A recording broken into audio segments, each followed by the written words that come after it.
Good morning, dear students. Good morning. Morning, sir. Good morning, morning. So, Monday morning, we are going to continue with the previous topic which we had just started, and that is about portfolio management, right? Now, regarding the portfolio management, we've already started with the basic concepts, right? Wherein we have stated that value of asset is going to be the present value of all your future cash flows, and this present value needs to be computed. So the rate of discounting actually depends on the risk of the project. So we are going to learn how to measure the risk of the asset or risk of the project, and for a given level of risk, what should be the required rate of return, right? Then how do we create a portfolio of securities which is going to cover the maximum return at a given level of risk, or maybe ensuring minimum risk for a given required return. Then we have observed how to compute the rate of return of a security based on the historical prices and dividend, right? So which is simply P1 minus P0 plus D1 upon P0. Okay, then the expected return, we got the expected return as the average of annual returns, and also the risk of the returns can be taken to be the standard deviation of the security return. Standard deviation, again, we have seen how to compute the standard deviation of returns as, simply square of the deviations divided by n. Okay. Now, let us go ahead with another scenario in which we compute the portfolio return. Now, what is that other scenario that I'm really talking of, right? The other scenario is, what if we have got, returns which are probabilistic in nature. Okay. So when I say probabilistic in nature, it means, of course, we are talking of the future scenarios. Okay. So what may happen in future? What are the possible situations in future? That is what we are looking at. So for that, let's just try to look at, the first question from our assignment sheet. Okay, let's try to solve this first question from our assignment sheet to get an idea what are we talking about the futuristic outlook. So let's say a stock which is going to cost 120, it pays no dividend. So we have a stock which is costing us 120, which pays no dividend. The possible prices that the stock might sell for at the end of the year with respective probabilities are given below. So we have the prices and we have the probabilities. We have to compute the expected return and the standard deviation of the returns. Okay. So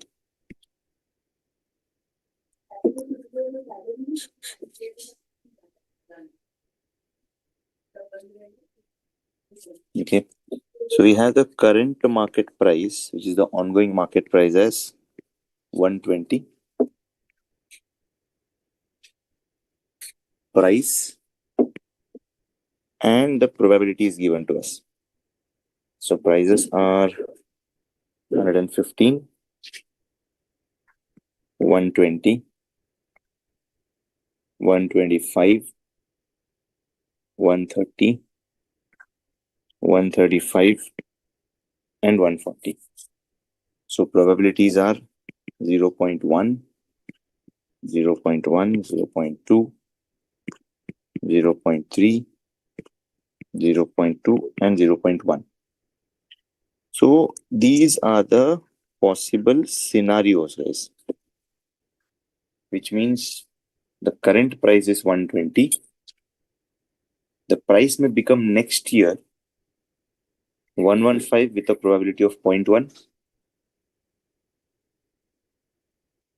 120 with a probability of 0.1, 125 with a probability of 0.2, 130 with a probability of 0.3, 135 with a probability of 0.2, and 140 with a probability of 0.1. So now we can definitely talk of getting the returns, different values of returns, right? So we can get the different values of return over here. And the different values of return that we are going to get is going to depend on what is the future price. So how are we going to compute the first return? The first return is pretty simple. It's going to be 115 minus 120 divided by 120. So you have 115 minus 120, the whole thing divided by 120, because these are the prices that we are talking as is a P1, first year price. So P1 minus P0 upon the whole upon P0. So 115 minus 120 divided by 120. How much is this number, guys?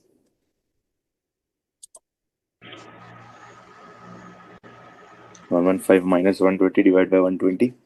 Minus 4.17. Minus 4.17%, right? Right. So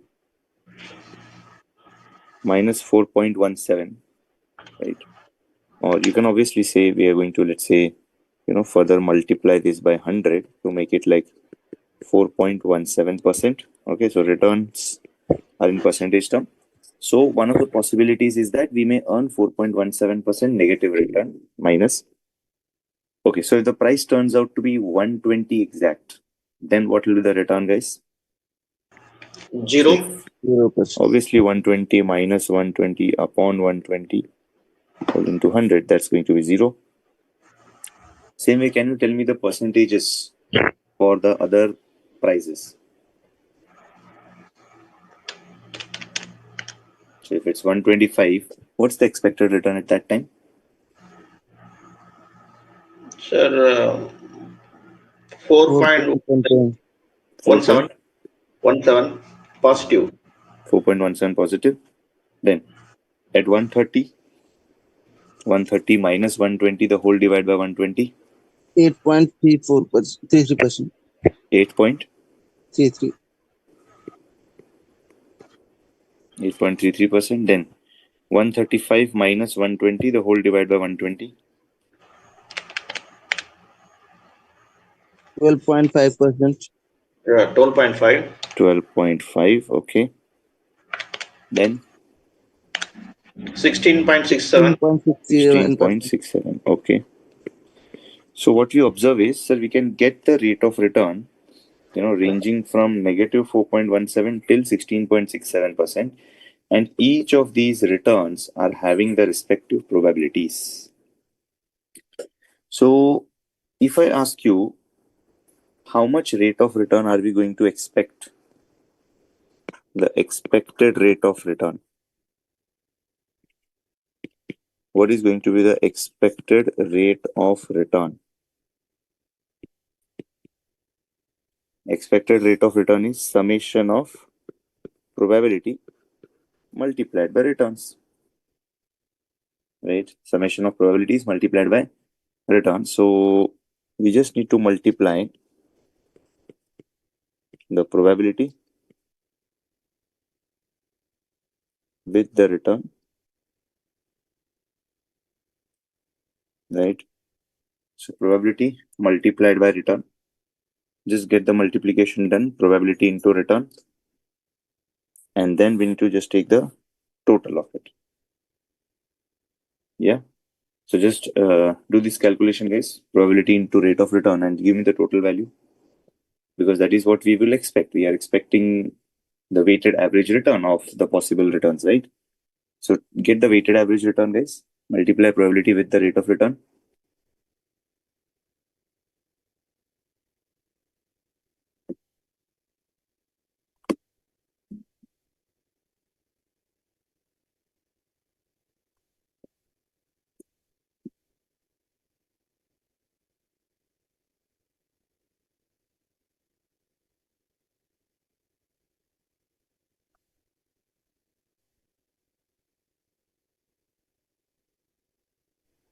7.083.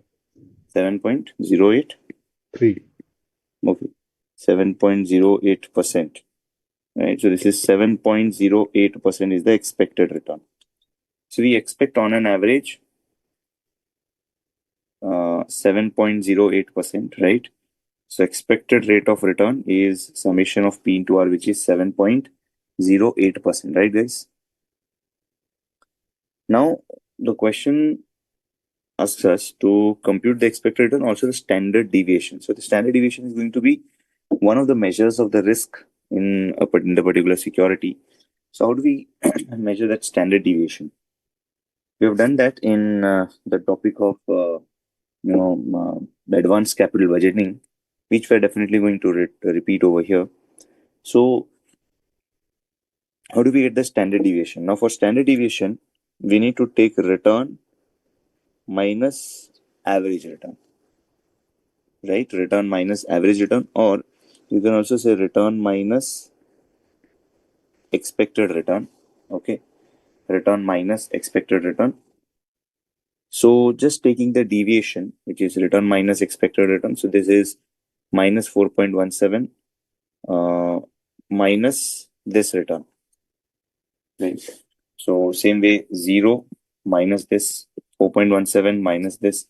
So you get all these deviations, right? We get the deviations, but I cannot just take the total of these deviations because I need to, there may be certain positive deviations, certain negative deviations. We cannot nullify each other. So what we generally do is we first take the return minus expected return square and also multiply that with probability. Okay. So return minus expected return will be minus 4.17 minus 7.08. It is going to be minus 11.25. 0 minus 7.08 minus 7.08. 4.17 minus 7.08. How much is this? 4.17 minus 7.08. Minus 2.91. Minus 2.91. Minus 2.91. Then 8.33 minus 7.08. 1.25. 1.25. Then 12.5 minus 7.808.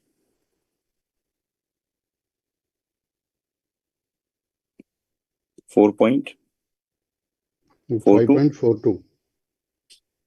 5.42. Okay. Then 16.67 minus 7.08.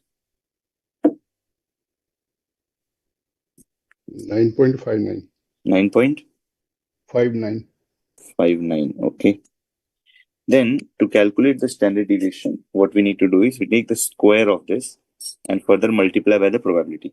So it's like 11.25 square into 0.1. Can you tell me what is this number?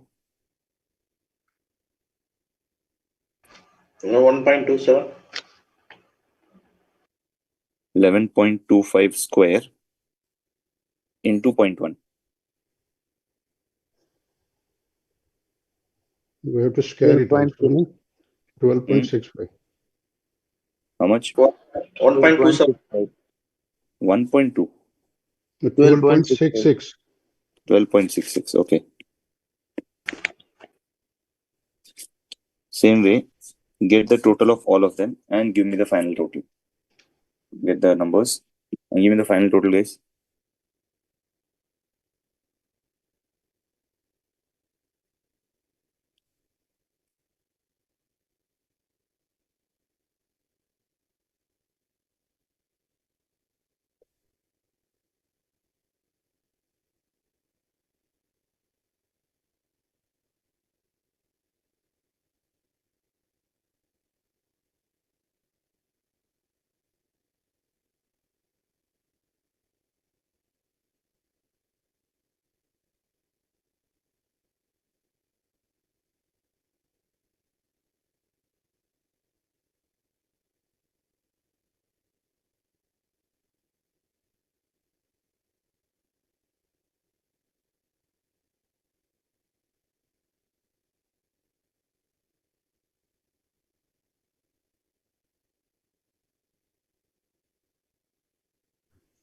Yeah, 34.91. Okay. 34 point 91. total. Yes. 34.91.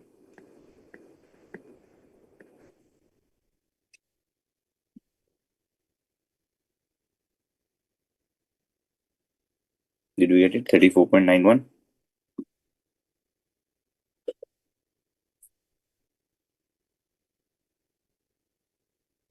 Everyone?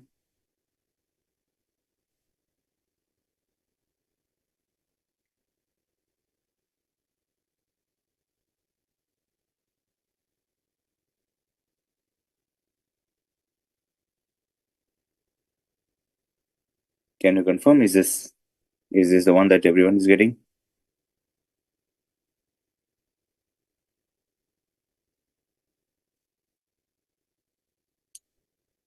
Yeah.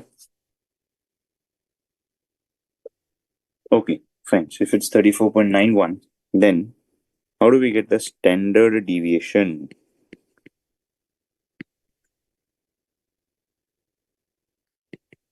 Yeah, guys, standard deviation is, square root of summation of probability into return minus expected return square. Summation of probability into return minus expected return square. So this is going to be square root of 34.91, right? So what's the standard deviation for this security? 5.91. 5.91. Yes.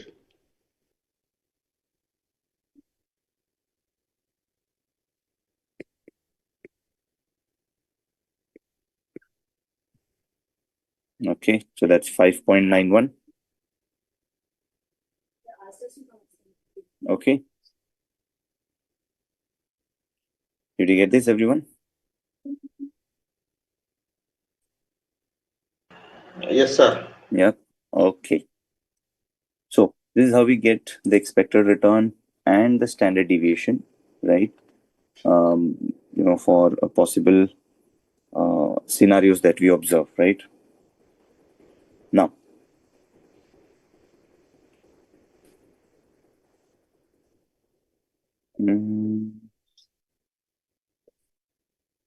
now let us say We are calculating the return in respect to the current market price. yeah, The share. obviously this is expected return. This is not what we have actually earned, but what we are going to earn in future, what we are likely to earn in future. Okay, that is in relation to current market price only. Okay. You're deriving it from obviously current market price because you are going to get the rate of return from the security, right, based on the performance of the price, right? Okay. Okay. So we have seen two possibilities. One is trying to estimate the future return based on based on the past prices or based on the future anticipated prices. Okay. Now this is regarding the risk and return of a single security. Now let us take it ahead with a portfolio of securities. Okay. So to understand the portfolio of securities, let me just take an example. Okay. Let's say in the past 5 years, 1, 2, 3, 4, 5. So in the past 5 years, we have data of two securities. Let's say X and Y. Okay, we have got data of two securities, X and Y. In first year, the security Y has earned, let's say, 12% return. In the second year, it has earned, let's say, 13. Then, let's say, 11. In the fourth year, it has earned a negative 8% return. And in the fifth year, let's say it has earned a 14% return. Now, the security Y is having a return of 13%, 14%, 10%, 3, and 9. Okay, so these are the security returns. Now from this, what I want you guys to do is, of course, you will take the total of this. Okay, then you will compute x minus x bar square, y minus y bar square. Okay, we'll compute it, right? Then based on this, you have to tell me for x and y, what is going to be the mean and the standard deviation. Okay, so we have to compute what is going to be the mean and the standard deviation. So can we get these numbers? Can you calculate the mean and standard deviation? X bar will be summation x upon n. Y bar will be summation y upon n. Standard deviation of x is root of summation x minus x bar square upon n. Same way, standard deviation y will be root of summation y minus y bar square upon n. Okay. So try to calculate these numbers and give me the mean and standard deviation. Can you do this, guys? Yes. Yes, sir. Yeah, chal. So get these calculations done and give me the mean and standard deviation, guys, because our discussion starts beyond that.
The mean is, for x, mean is 8.4. For x, the mean is 8.4. 8.4. Yes, Yes. sir. 8.4. Okay. For y, For y 9.8. it is 9.8. Yes, sir. Okay. Standard deviation 18.47 for x. Standard deviation is 18.47 standard deviation of what? X. x. 18.47. Yeah. Is it? Seems to be something wrong with it. Let me check.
Yes, the total comes x minus x bar whole square comes to 341.2. X minus x bar. Yeah, then, okay, I did not do divide by n. Okay, divide by. You do divide by n and then take a square root of it, right? Yes, now it comes to 8.26. Yeah, 8.26 is the standard deviation. 8.26. X for x. Okay, so for x it is 8.26 standard deviation. Okay. Same way for y. 74.8 divided by 5 and square root 3.87. 3.87. Yes. 3.87.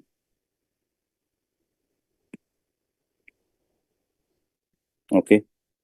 3.87. So clearly we can see security y is having a lower standard deviation. It's having a lower risk, right?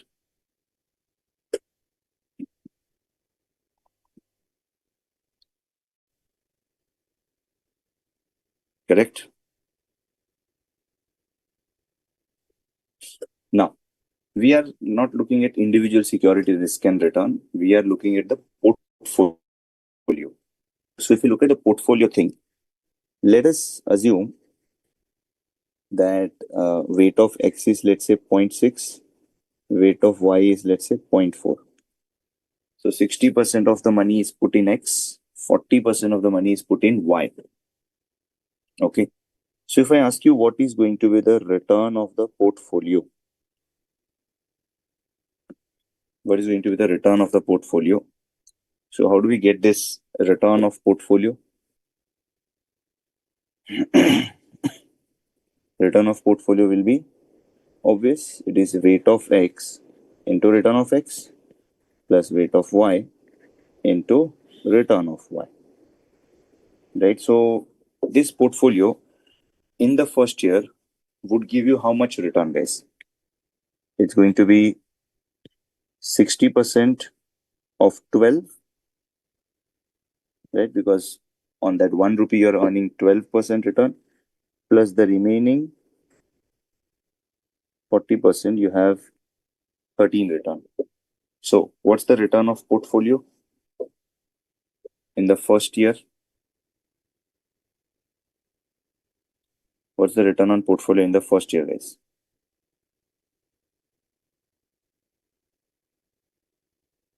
Yeah, Okay. 12.4.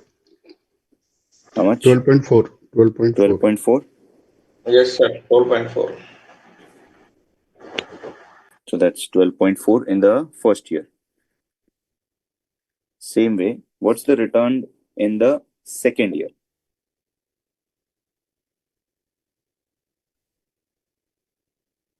What's the return in the second year, guys? Yeah, 13.4. 13.4. Yes. Okay. Then next.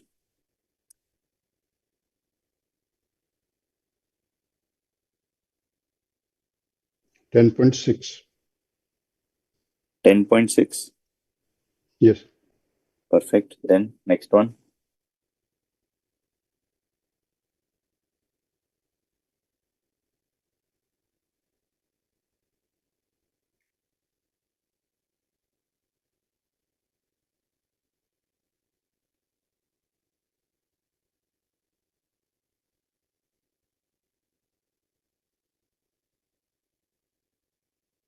Minus 3.6.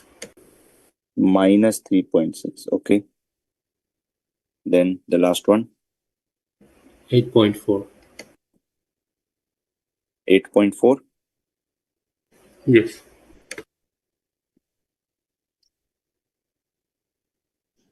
The last one is 22.6. 22.6. No, sir, 12, sir. This is 12. Yes. Because that's 14 into 0.4, sorry, 0.6 plus 9 into 0.4. Okay. Now, Yes. sorry. Yes, it is 12. Yes. Yeah. Yeah. So now if I ask you, what is the expected return of portfolio?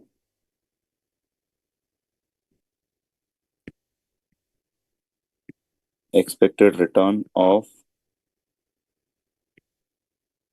portfolio is nothing but summation of return of portfolio divided by n. So just give me the total of this so that we can take an average and get the expected return of the portfolio.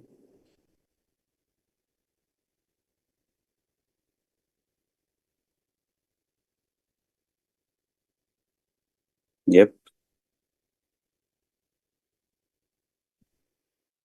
8.96. 8.96. 96. And so that's expected return of portfolio is 8.96, guys, right? Now, this is the long cut that we used, right? We first initially got the return of portfolio.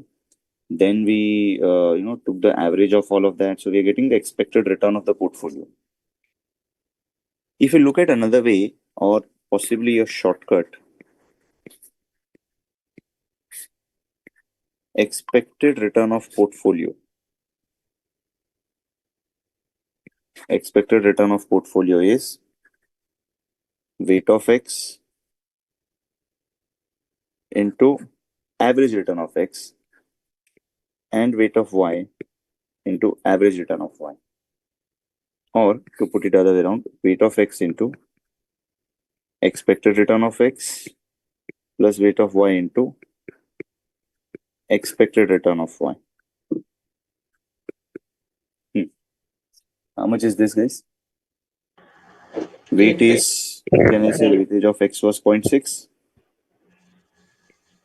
into expected return of X or mean return of X is 8.4 plus 0.4 into 9.8. So what's the expected return of our portfolio? 8.96, same, sir. 8.96. 96. So can we see that both our values, which is 8.96 and 8.96, they're exactly equal to each other, right? So can I say one thing over here, sir? Expected return of my portfolio, I can do it as summation of return of portfolios divided by n, right? Or I can also say, which is basically summation of weight of X into expected return, weight of X into return of X plus weight of Y into return of Y divided by n. Or we can also say it is simply, sir, weight of X into expected return of X plus weight of Y into expected return of Y. Weight of X into expected return of X plus weight of Y into expected return of Y. Are we getting this? Yes. Yes, sir. Got it, sir. Yes. Everyone getting it easy? Right. So this is the formula that we are having right now for the portfolio return. Okay. So portfolio return, shortcut wise, we can say originally is, obviously getting the portfolio return on an individual basis and then taking an average of it. But we can definitely get it in a shortcut way also by using this formula. Now coming to portfolio standard deviation. Now, as per the formula, original formula for portfolio standard deviation, it should be square root of summation return of portfolio minus expected return of portfolio square upon n. So summation of return of portfolio minus expected return of portfolio the whole square upon n. So you can have over here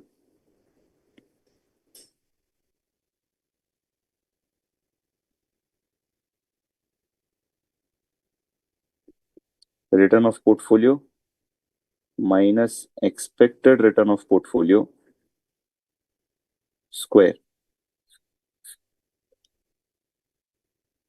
right? So it's going to be like 12.4 minus 8.96 and then take the square of it. Yep.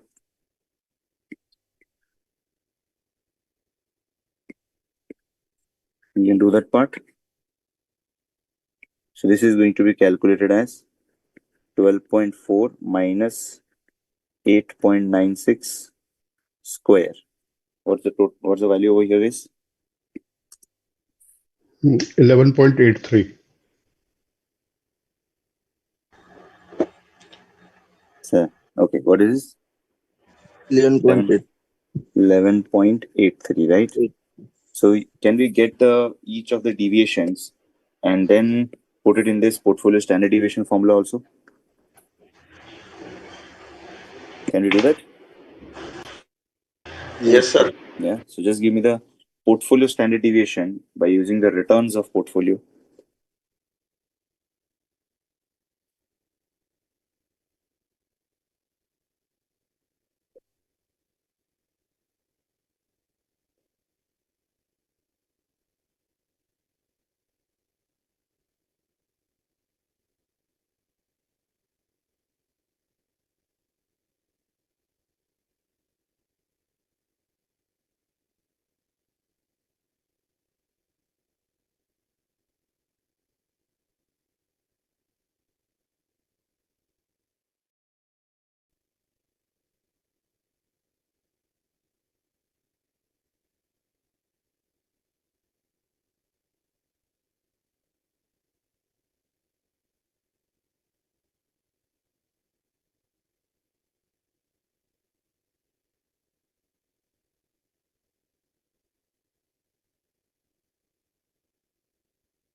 The total comes to 202.22.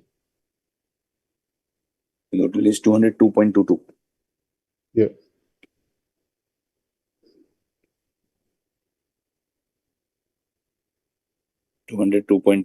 Then over here it's going to be square root of 202.22 divided by number of terms is 5.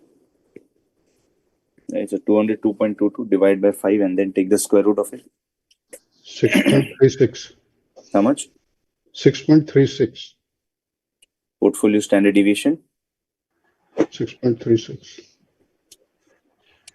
6.36. Yes. Are we getting this, everyone? 6.36. 6.34 I'm getting, sir. 6.34. Okay.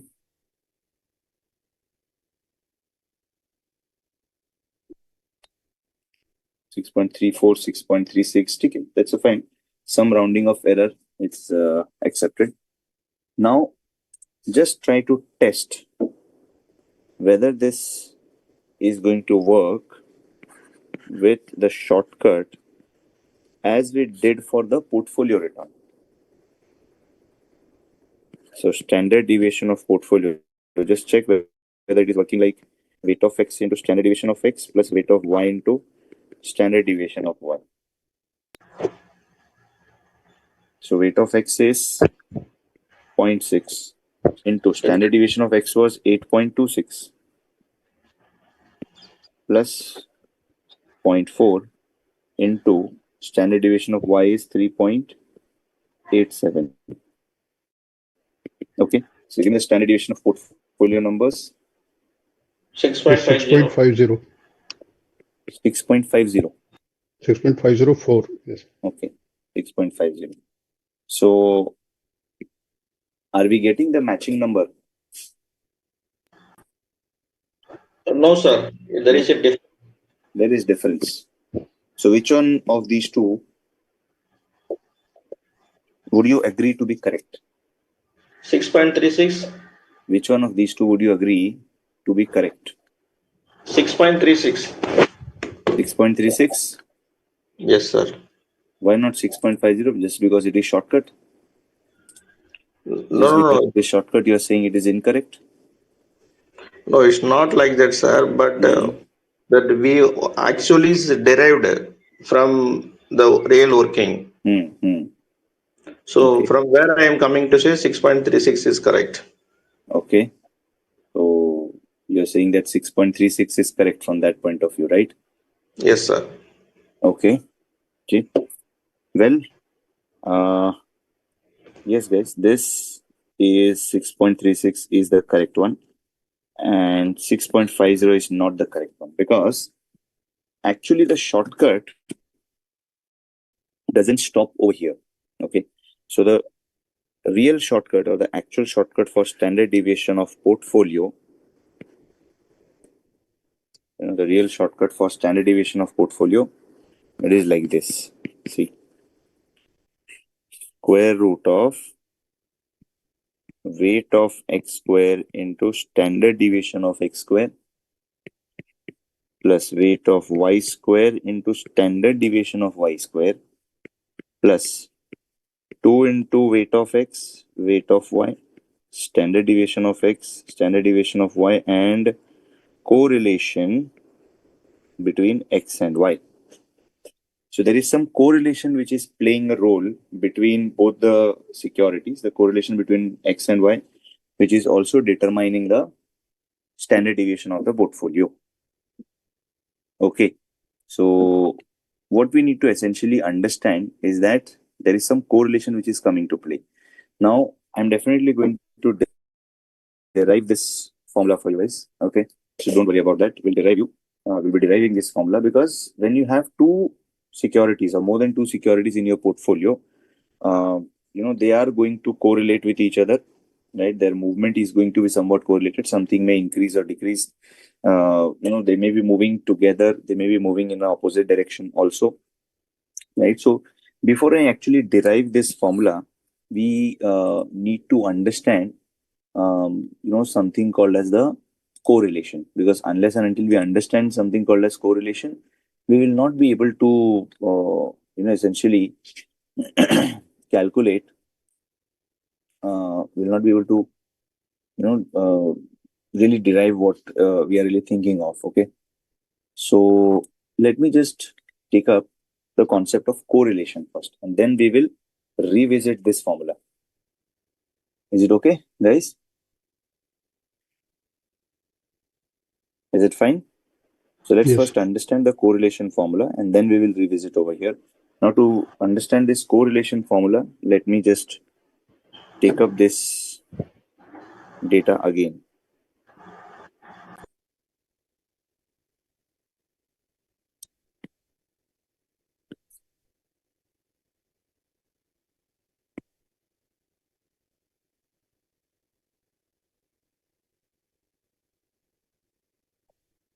Okay. So what do we mean by correlation? Correlation is,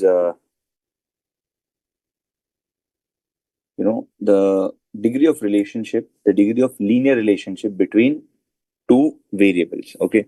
Now, how do we really get this correlation, right? So correlation, I'm sure you might have learned this in your foundation, CA foundation, or CA CPT, whatever was your route.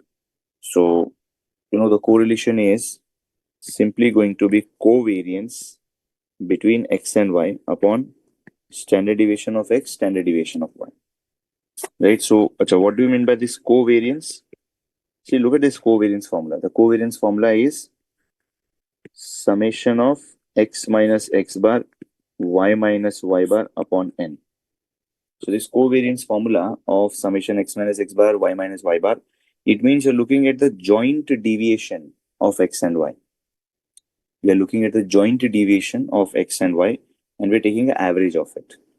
So we're taking a joint deviation. Standard deviation of x and standard deviation of y is individual deviation. Right? So sigma x, sigma y is individual deviation. Right? So correlation we have like the joint deviation divided by the individual deviations. So this is going to be summation of x minus x bar, y minus y bar upon n, the whole divided by root of summation of x minus x bar square upon n. Right? I'm just writing the standard deviation formula into root of summation of y minus y bar square upon n. Now, can we cancel out something from numerator denominator?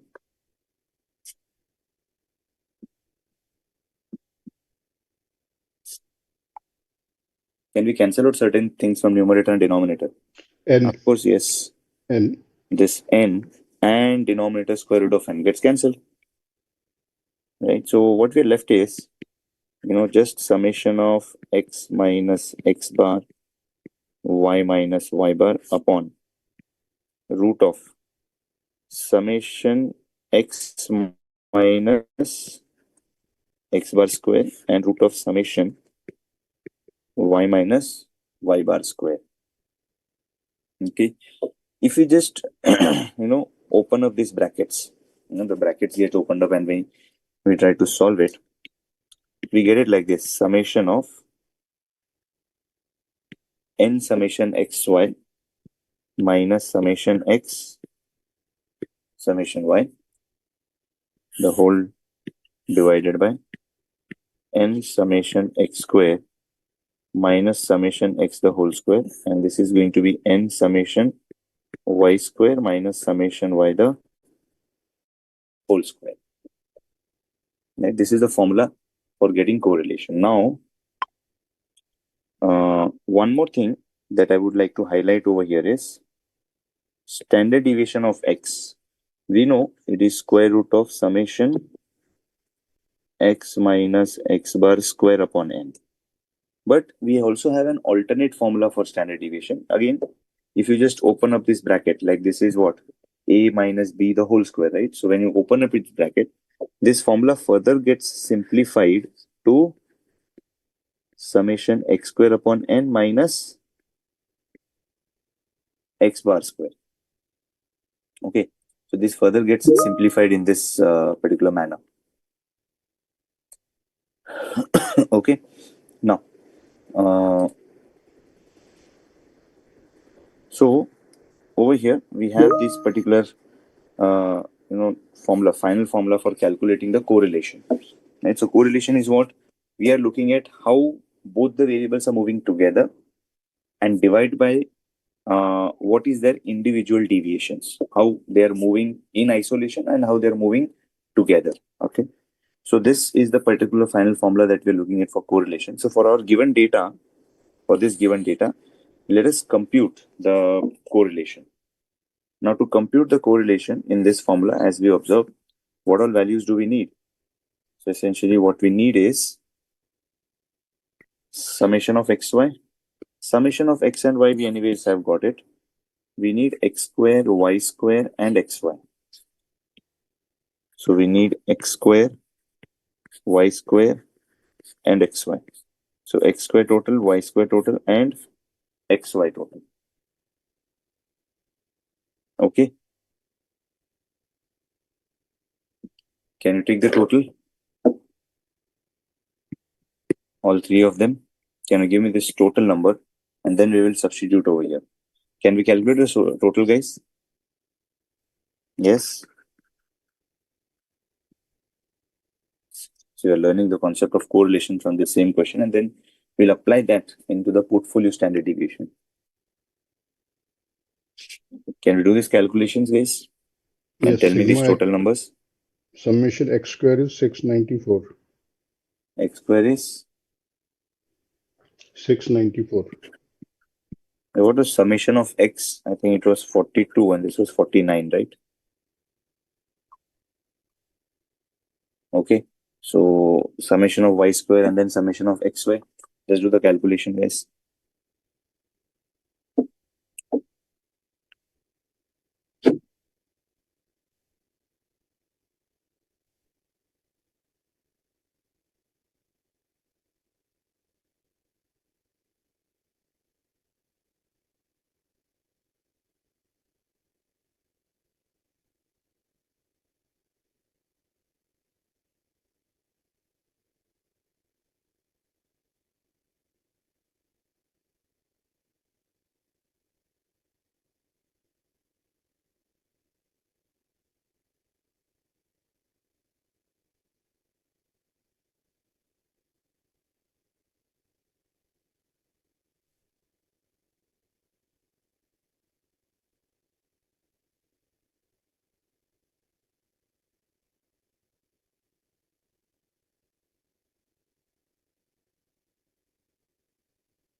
Summation y square is 555. 555, Yes, summation xy is 550.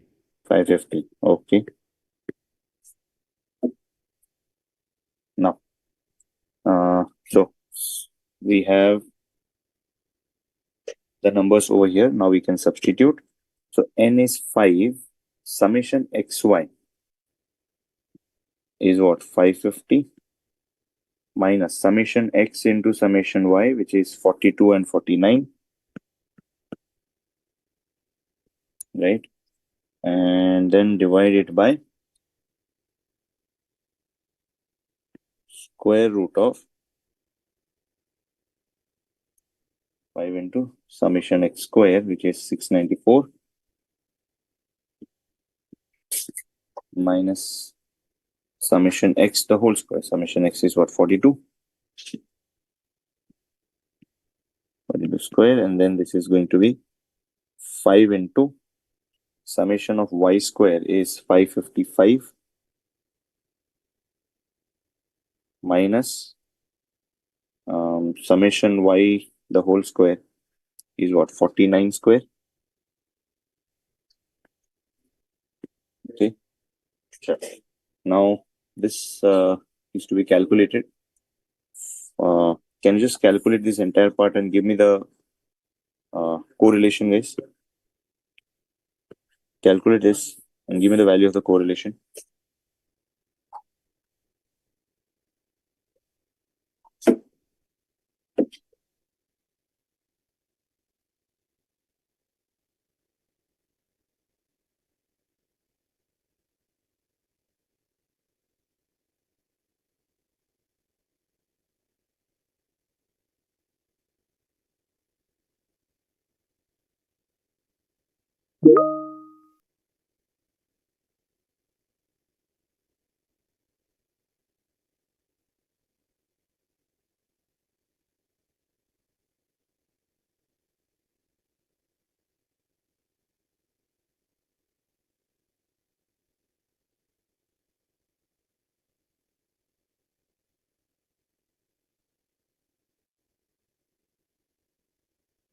Get me the correlation number, guys. Are we doing it?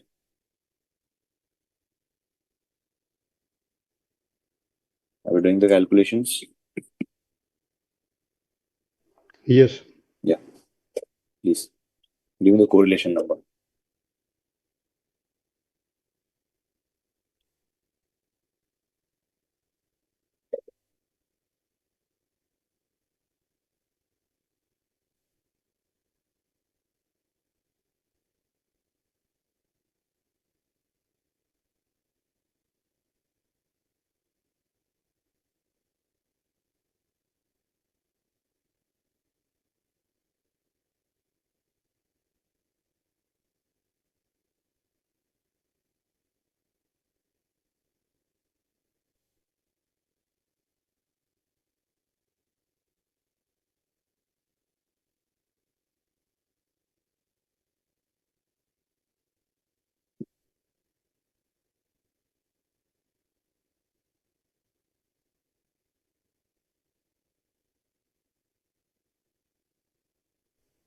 It comes to 31.50.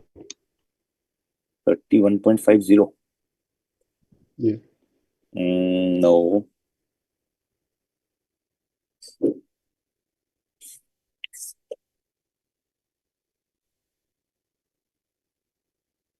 Five into 550.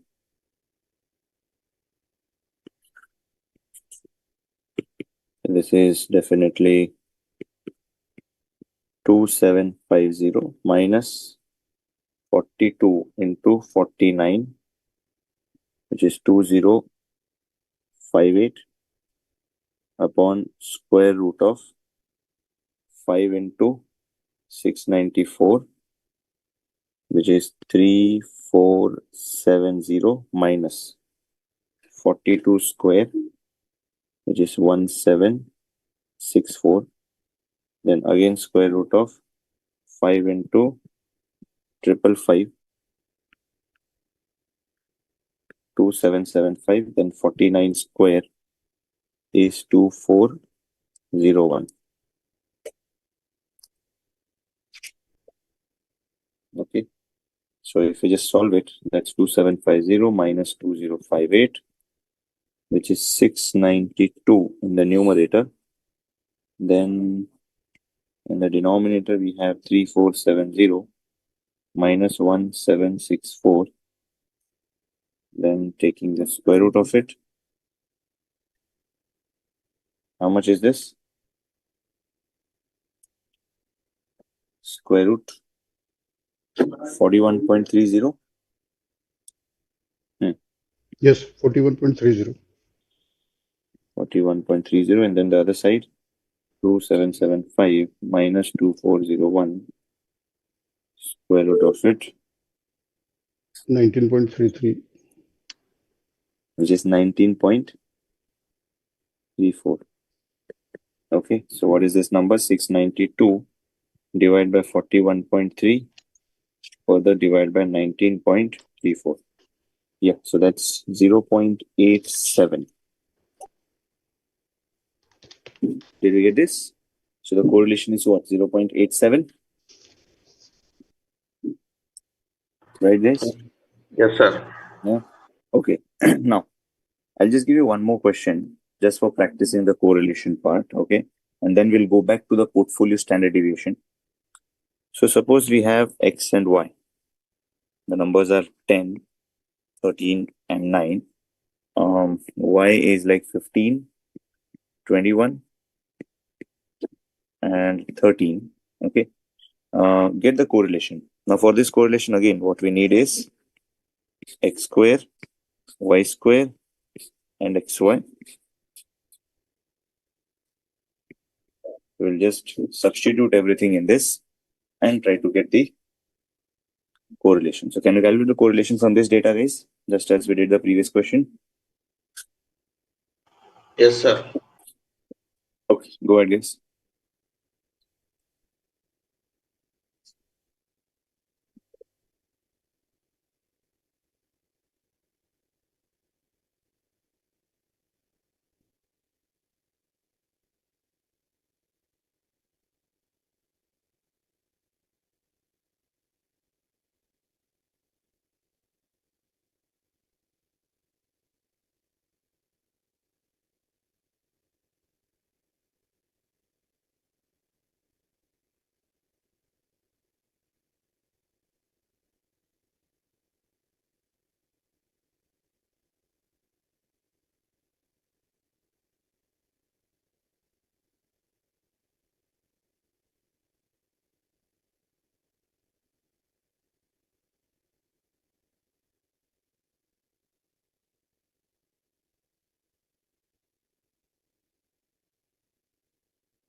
It comes to 0.99 or 1.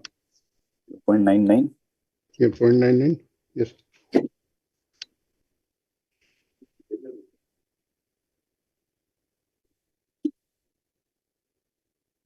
it 0.99?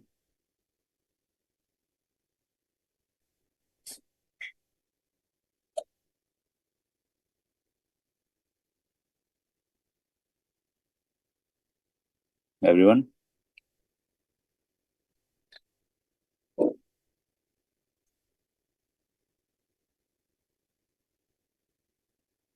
Let's check if it is 0.99.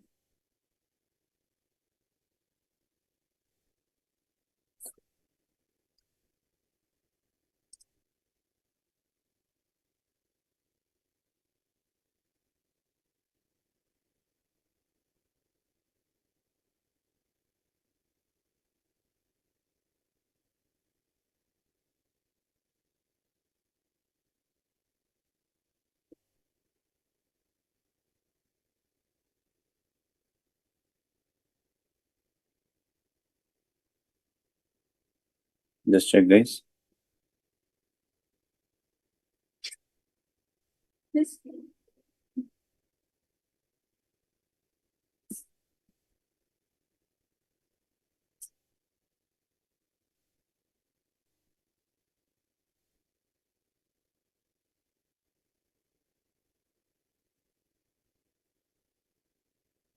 Can anyone confirm? Is it 0.99?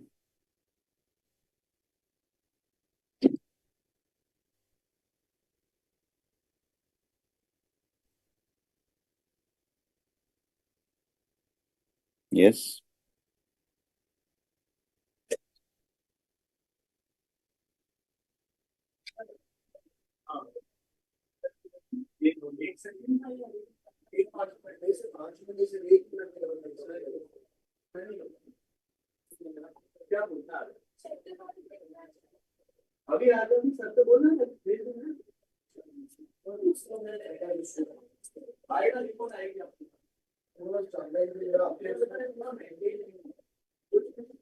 Zero 0.99 days. Okay. So yes. Well, it should not be 99. The correlation should be coming out to be 1.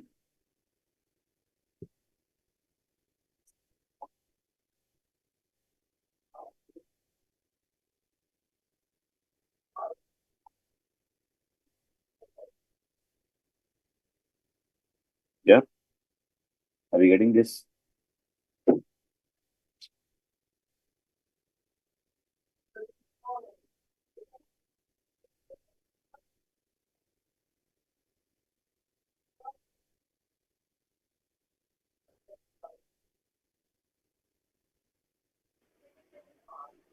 So getting 1.02.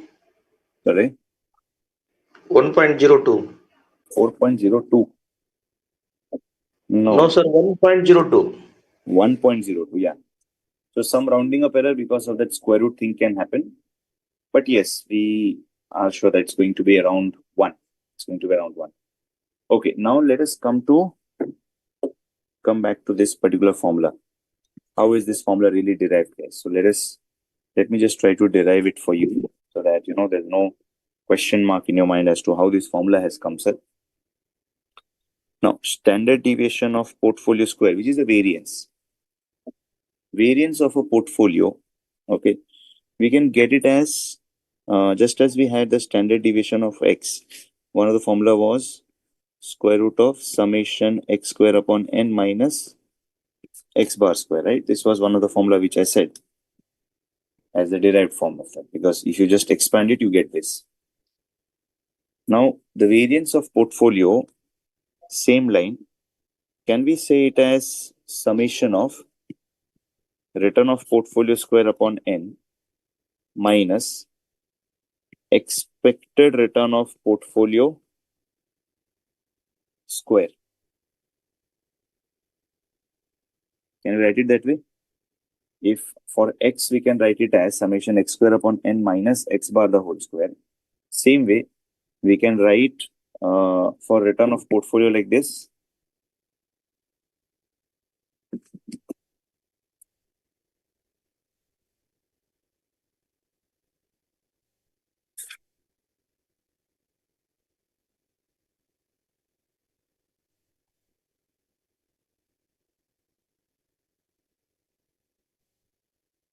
Okay, so standard deviation of portfolio square is going to be this particular formula. Are we good with this, everyone? Because if for x, this is the formula, for portfolio, this is going to be the formula, right? Correct? Yes, Swaminathan. Yes. Yeah. So let me just expand it. What was the return of portfolio that we get? Can I say it was weight of x into return of x plus weight of y into return of y? So here I can write this as summation of weight of x into return of x plus weight of y into return of y square minus weight of x into x plus weight of y into y square, or rather the expected return of portfolio. I mean, this expected return of our portfolio is going to be summation of return of portfolio upon n. Right, so this divided by n. So this is going to be summation of weight of x into x plus weight of y into y square upon n minus return of portfolio. Well, okay, this is by saying that it is weight of x into return of x plus weight of y into y, this entire thing upon n and this square. Okay, now this is going to be a plus b the whole square. So if it is a plus b the whole square, we can say, keeping summation outside, this is weight of x square into a return of x square plus, oh, sorry, that just got hanged. Let me open it again once.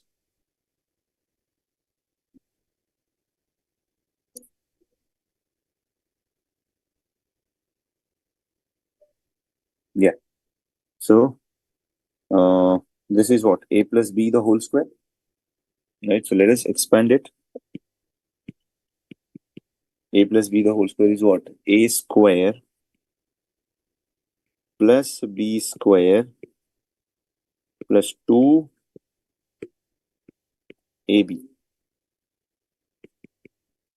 Right. This whole thing divided by n minus, again, we can expand this. How does this look like? Can I say that is also, this is also like a plus b the whole square. Right, guys? Yes, sir. Right. But what this is something where, the summation is inside this. Right. So, we can essentially say it like this, that it is going to be weight of x into summation x plus weight of y into summation y, and then the whole divided by n square. So weight of x into summation x plus weight of y into summation y, the whole divided by n. Right. Now, I just don't want to complicate it further, right? But when you are going to expand this further,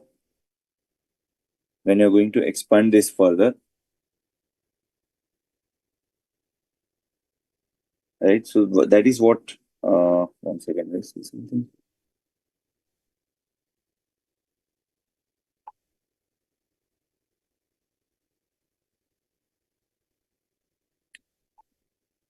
So weight of x square, I mean, this is when you're going to expand this further, what we are going to get is the standard deviation and all everything. So when you expand this further, we will get a call as, I mean, we will get this as a variance of portfolio, which is nothing but, you can see here we have weight of x, here also we have weight of x. You will take that weight of x common and you will have x square and also summation x upon n, right? So that is essentially, going to be, weight of x square being common,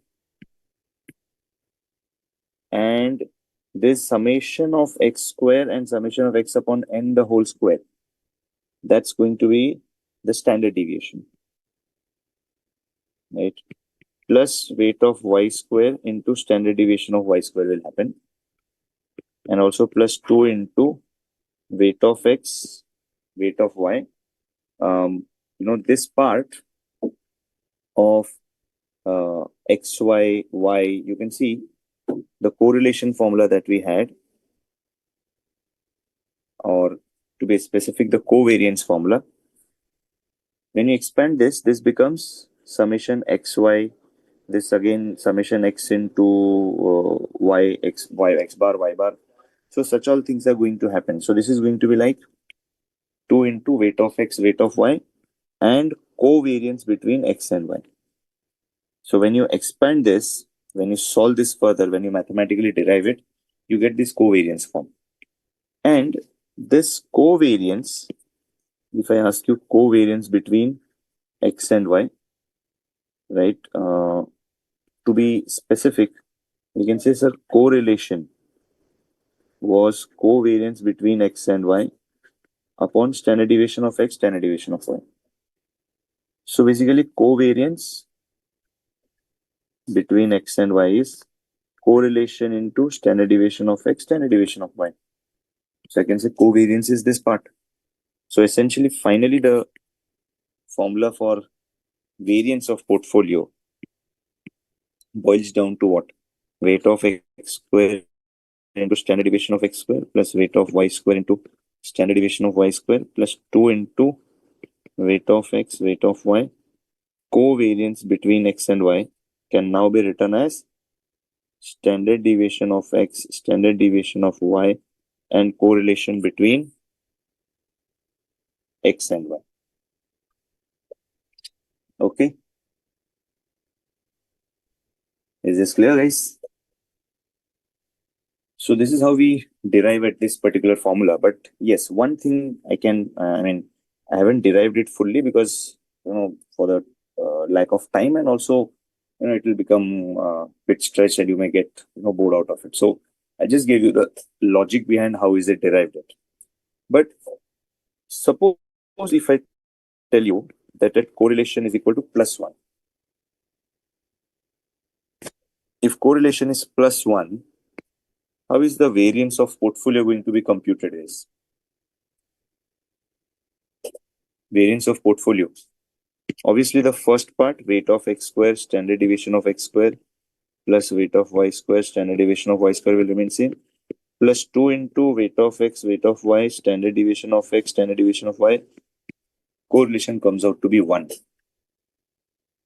Right? And if correlation is coming out to be 1, we are left with weight of x square, standard deviation of x square, weight of y square, standard deviation of y square, plus 2 into weight of x, weight of y, standard deviation of x, standard deviation of y. Does it seem to be some sort of formula for you, like weight of x into standard deviation of x the whole square, plus of weight of y into standard deviation of y the whole square, plus 2 into weight of x, standard deviation of x, weight of y, standard deviation of y? So can we look at this part, and does it seem to be like some formula for you? Does it seem to be some mathematical formula for you? Okay, let me make it simpler for you. This is your a square, this is b square, plus 2 into a into b. Does it seem to be expansion of some arithmetic identity? Yeah. Sir. Yeah, a plus b whole square. A plus b the whole square, right? So this is a plus b the whole square. So over here, the variance of portfolio will be, guys, weight of x into standard deviation of x plus weight of y into standard deviation of y the whole square if the standard deviation, if the correlation is +1. And the same formula, it's going to be weight of x into standard deviation of x minus weight of y into standard deviation of y the whole square if correlation is -1. Okay. Are you getting this? Yes, sir. Learning basic mathematics. I hope you can recall your 5th and 6th standard days. Yes, sir. So I think these identities you might have learned at that point of time. Obviously, at that point of time, you wouldn't have thought that this will be used in future. Neither at the time of foundation you might have, imagined that, this correlation, then covariance, mean, standard deviation will again come back to us. Don't worry, regression is also on the way. Right? In few sessions, we will also greet regression with a warm hug in certain concepts. Okay, so right now, what is the set of formulae that we have done, guys, right? We have seen what is mean, what is standard deviation, how to get the portfolio, standard deviation, right, by taking the correlation into account. And if the correlation is +1 or -1, then how do we derive their respective formula? Now, coming back to this thing, guys. As I said, that this is the formula, shortcut formula for portfolio standard deviation. Do we have the correlation number available with us now? Yes, we computed the correlation, right? In one of our examples, it is 0.87, right, guys? Let me just substitute 0.87 in this and see if I'm getting a matching answer. So this is 0.6 square. 0.6 was the weightage of x, right? And then standard deviation of x square, which is 8.26 square, plus weight of y square is 0.4 square into standard deviation of y is what? 3.87. 3.87 square plus 2 into 0.6 into 0.4 into standard deviation of x is 8.26. Standard deviation of y is 3.87. Correlation is 0.87. Can you just solve this in the calculator and see if we are getting this 6.36 again? And check if we are getting 6.36, guys.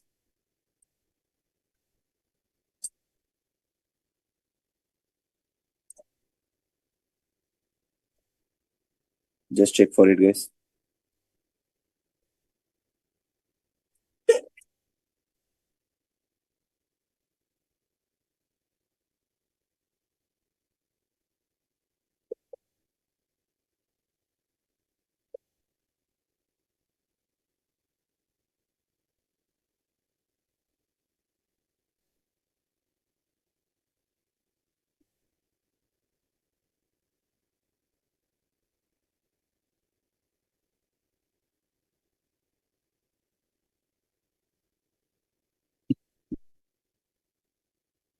Just solve it.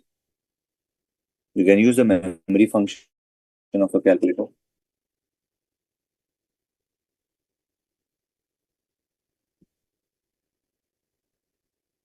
Sir, I have one doubt. On the 2 into 0.6, can we multiply all together 2 into 0.6 into 0.4, 8.26 like that? Or is there any other No, method? it's all. Just multiply all of them. Okay. Okay, and then add to each one of them. So this is one term, this is second term, this is third term. Okay, Right? fine, So you sir. can use 3 times memory plus function and then take the memory recall. Right, sir. Okay. Right? Yeah. It comes to 6.35. 6.35. It's matching, right? Now? Yes. You can obviously say 6.36. 6.36. So now you can definitely say, yes, sir. It is matching with our original standard deviation thing. Just confirm, are we all getting this standard deviation of portfolio number? Yes, sir. Getting the same value. Getting the same value, right? So it should be registered in your mind that it's going to be this formula. By the way, you can remember this formula in a very easy way. You just need not worry about this, because it's nothing but it's like a square plus b square plus 2ab. It's just the correlation getting multiplied over here additionally. That's it. You can remember this formula that way. This entire part is a square, which is weight of x into standard deviation of x. So weight of x square into standard deviation of x square, that's a square. Then this is b square. And then this is 2 into a into b. Yes, sir. This formula is look easy than the old for earlier formula. Which formula? This formula is easier than that. Which one?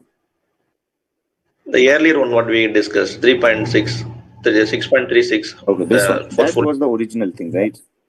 Original thing. Original thing. And then we have just simplified it to a better version of it. Right? But the important part is it seems to be simple to you, but before you apply, you need to compute the correlation also.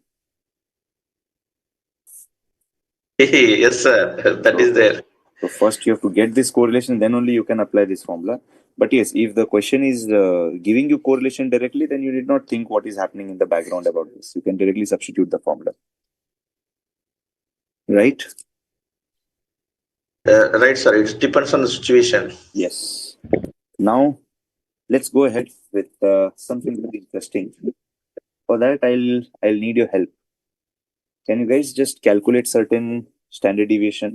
Calculate certain portfolio returns and standard deviation. We'll do it together, right? Together means you guys are going to calculate it for me. So I'll just assign some activity to each one of them. Just let me write down the data over here. So let's say we have got two securities again. Let's say A and B. Okay. Standard deviation of A is 10 and that of B is 13. Standard deviation is done. Then return of A and return of B. Return of A is 12, return of B is 14. And correlation between them is 0.2. Correlation between them is 0.2. Okay. So we know that return of our portfolio formula. Right. So let me just put up a table. So we are trying to create multiple portfolios. So portfolio number 1, number 2, number 3, number 4, 5, 6, 7, 8, 9, and 10. So we are creating 10 portfolio. I'm just assigning weight of A and weight of B. So to start with, we are saying that entire money is invested in A, no money in B. Then you say, let us combine a bit of B into our portfolios, 0.9, 0.1. Then it is 0.8, 0.2. This is 0.7, 0.3, 0.6, 0.4, or 0.7. Let's say this is 0.659 and this is 0.341. This is 0.5, 0.5, 0.4, 0.6, 0.2, 0.8, 0.1, 0.9, 0, and 1. So we have different weightages. Now, for this, what we need is first the standard deviation of portfolio. And now, obviously, standard deviation of portfolio is going to be that long square root formula, right? Which is weight of A square into standard deviation of A square plus weight of B square into standard deviation of B square plus 2 into weight of A, weight of B, right? So that's same formula you're going to use over here. And then also the return of portfolio will be weight of A into A bar plus weight of B into B bar. Okay. So can you calculate all these 10 numbers for me? Now, of course, don't each one of you should not attempt everything. So I'll just assign. Okay. So the initial, okay, I'll help you. I'll help you a bit. My contribution over here. Standard deviation of first portfolio is going to be 10. The return of the portfolio is going to be 12. Standard deviation of the last portfolio is going to be 13. And standard deviation, return of the last portfolio is going to be 14. Okay. Right. That's my contribution. Rest, these three versions will be computed by Chitra and Mega. Are you there, Chitra and Mega?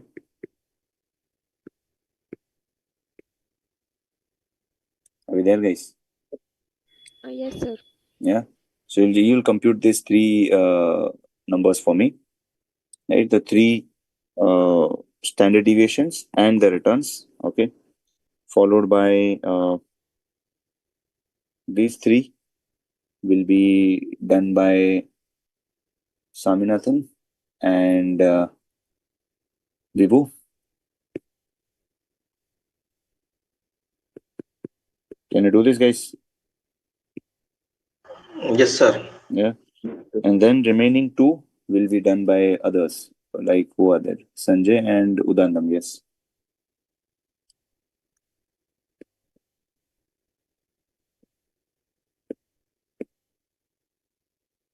Okay. Come on, guys. So calculate these numbers and give me these numbers, because based on the numbers that we have, we're going to look at something really interesting. So you have to calculate. I hope you got it, what you're supposed to calculate, right? Did we get it? What I'm asking from you? Yes or no? Yes, I need to calculate the standard deviation and the Right. returns. And the returns, yes. So individual standard deviation is given for A and B, and the correlation is given. Individual return is also given, right? Yeah, need to calculate the portfolio return, portfolio standard Portfolio deviation. return, portfolio standard deviation based on the respective weightages.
Standard deviation for portfolio 8. Just keep it. I'll take all the values together. Okay. Okay, just keep it with you. I'll take all the values together.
Okay, all are done. Let me start taking the values.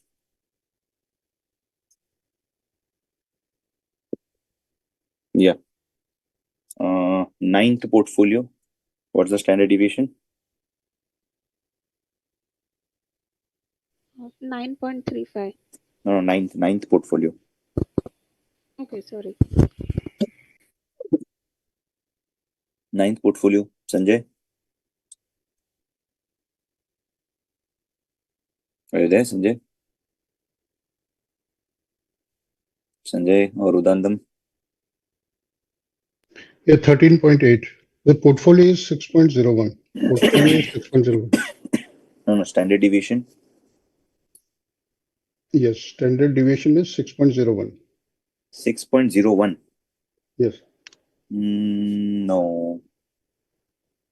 Seems to be incorrect for me. The return is 13.8.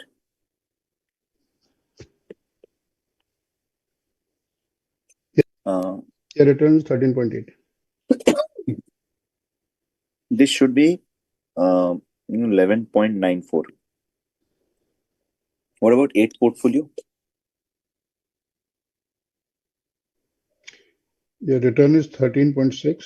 Okay. Portfolio, I have to calculate again. I think I have What is the done standard it. deviation that you're getting?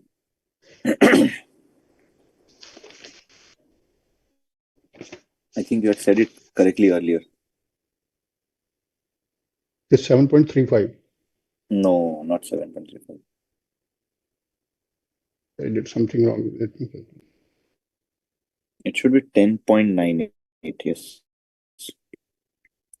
Okay. What about the second portfolio? The second portfolio, tell me. Chitra. Standard deviation 9.35. Perfect.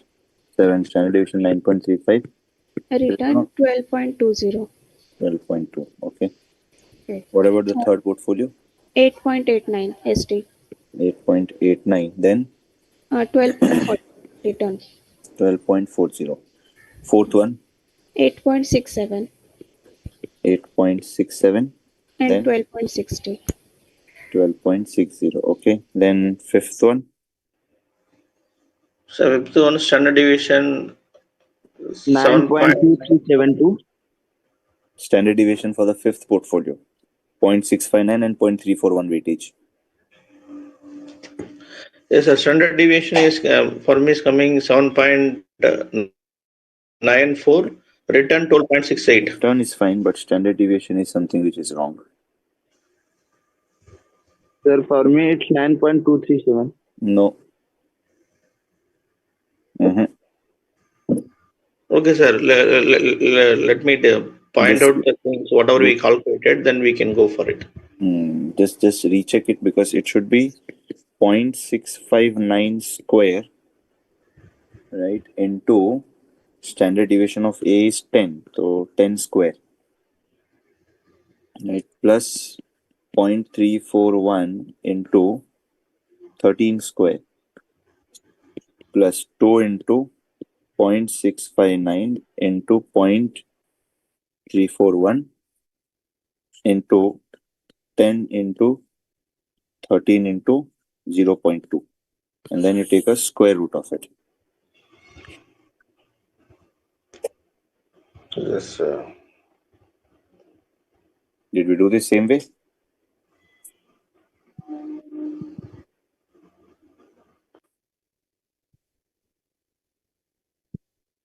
So 0.659 square 7.942. into 10 square. So that's like 43.428, 0.659 into 0.659 into 10 into 10. 43.42, and that I'm just putting it in memory plus.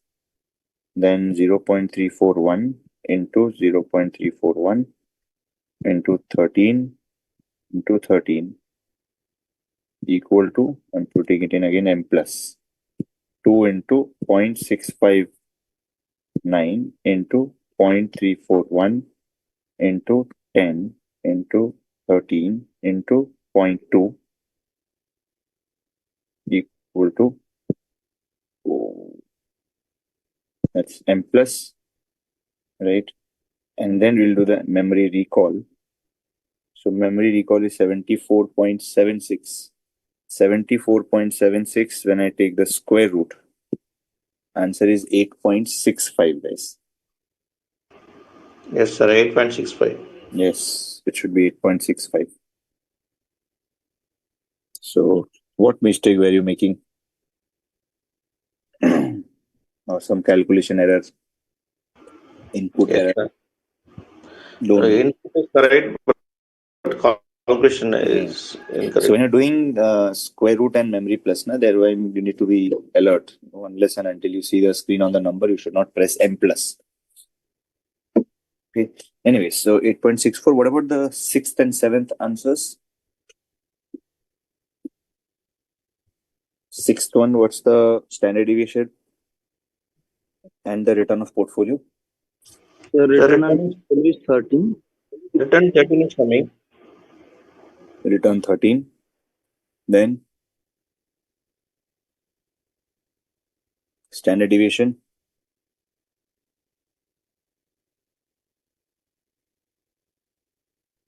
What is the standard deviation?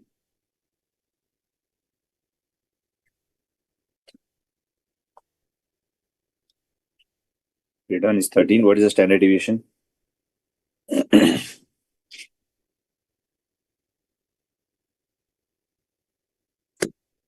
You're recalculating, guys. So, Just check if it is 8.96. 8.96. Yeah, 9.6.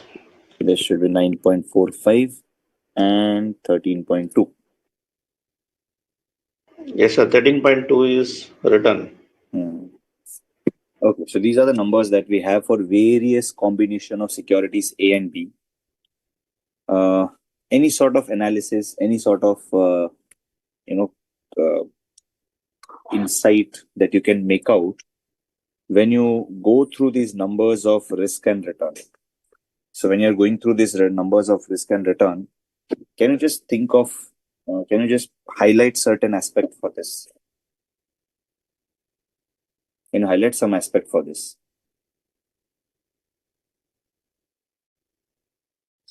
Just look at the standard deviation numbers and the portfolio return numbers. So return is keep on increasing, but in standard deviation, it's not like that. First, Can I say every time we see that the return is increasing as compared to the previous value, right? As compared to previous value, the return is increasing because we are essentially moving away from a low return security to a high return security. So we are moving from a low return security to a high return security, right? We are moving from low return to high return security, and therefore we say there is a positive thing happening over there, right? Yes or no? yes, sir. But when we look at the standard deviation, is it that way? Initially, it decreased, further decreased, further decreased, further decreased, but then later on it started increasing, right? Yes, sir. Up to that 0.5, the 50 percentage, below 50 percentage, it is decreasing trend. After 50 percentage, it is increasing trend. So, can I say the portfolio standard deviation is keeping on reducing? So, when you're creating a portfolio of two securities, one is a high risk, another is a low risk. When you're creating a portfolio of them, what is happening is slowly and steadily the return is definitely increasing, but the risk of the portfolio is slightly reducing every time. It is keeping on reducing, right? But it doesn't reduce you to very lowest possible extent, right? It doesn't become zero. It reduces to something, and then after that it starts rising again. Because you look at the correlation of 0.2.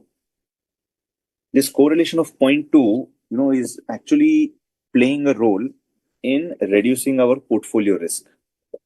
Low correlation is playing a role in reducing the portfolio risk, right? So if you have portfolio risk which is to be reduced, you need to look for securities which are having lower degree of correlation. So your correlation is definitely keeping on reducing. It just keeps on falling down. And beyond a point, that correlation doesn't have much power. Now, beyond a point, then it starts again increasing and reaches up to the highest level. So if we just try to plot this in the form of a graph, and something interesting that I would like to show you, for which I will definitely take help of Excel. Okay, let me just take the help of Excel tool to help you explain with what I'm trying to reach up to. See, this is exactly the same thing that we have been discussing right now. Okay. Look at this graph. Oh. It just got hanged. Let me open it again.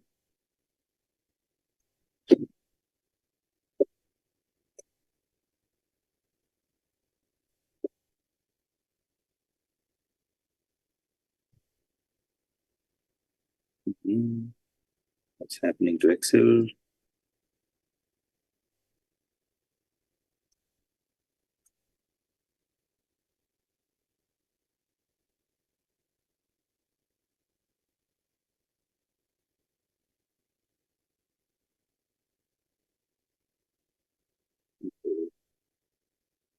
It's not getting loaded.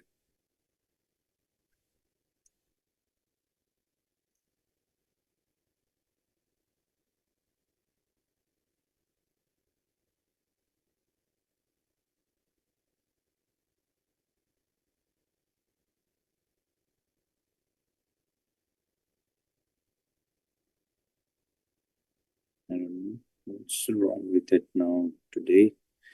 I'll do one thing, wait.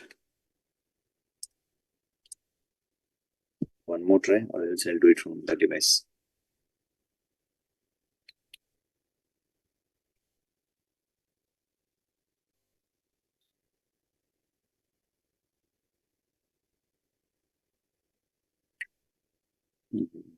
Doing it. Wait, I'll do it from another device.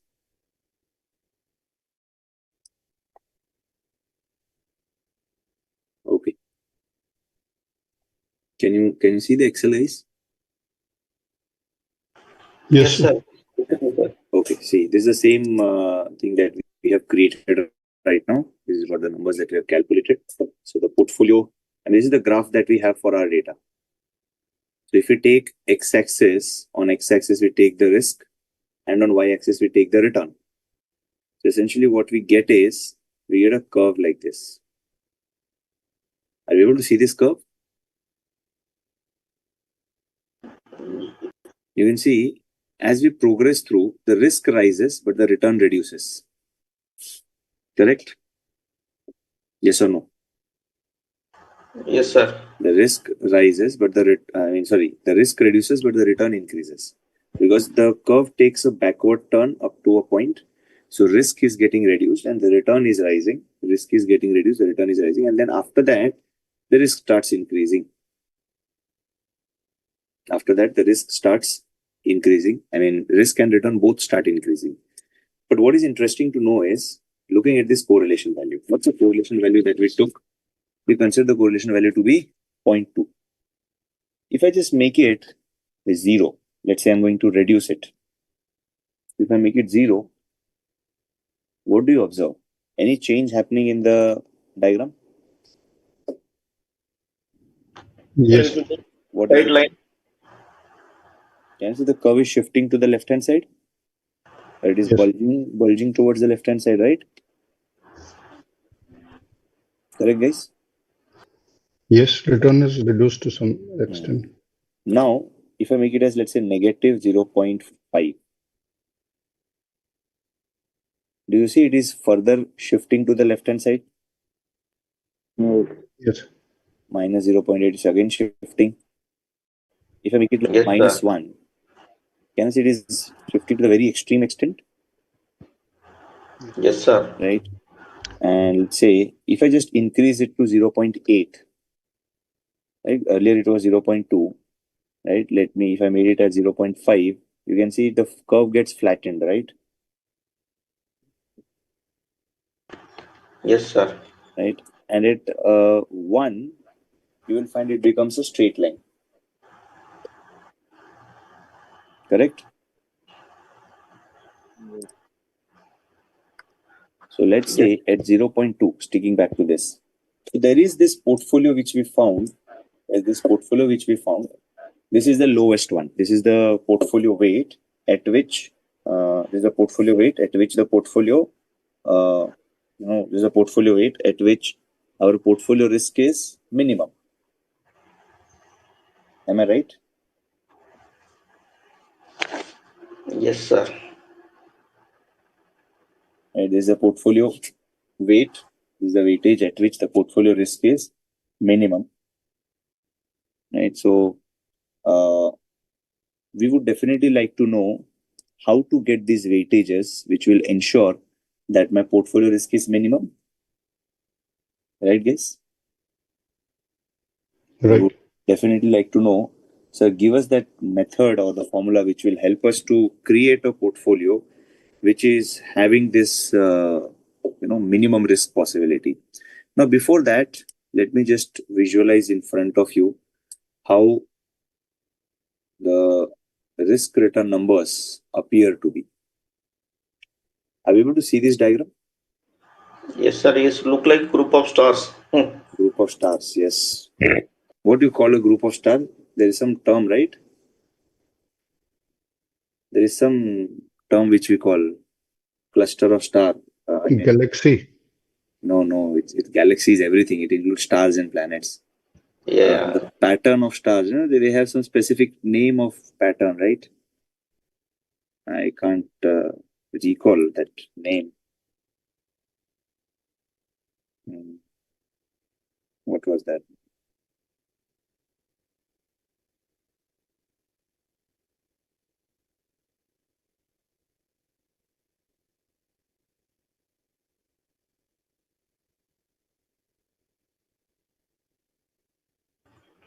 Yeah, it's a star cluster only, sir. No, it's a star cluster, but there is some proper name because there are different pattern of stars. Anyways, Constellation. Constellation. Yes, exactly. That's the word. Perfect. Constellation. Yeah, constellation. But this is not constellation. I have made it look like constellation, but this is not the constellation. So look at this diagram, and I have I have given over here the risk numbers, right? Risk numbers for different degrees of correlation. Okay, so for different degrees of correlation, we have the risk return diagram. The straight line over here that we see, this is the line when the correlation is 1.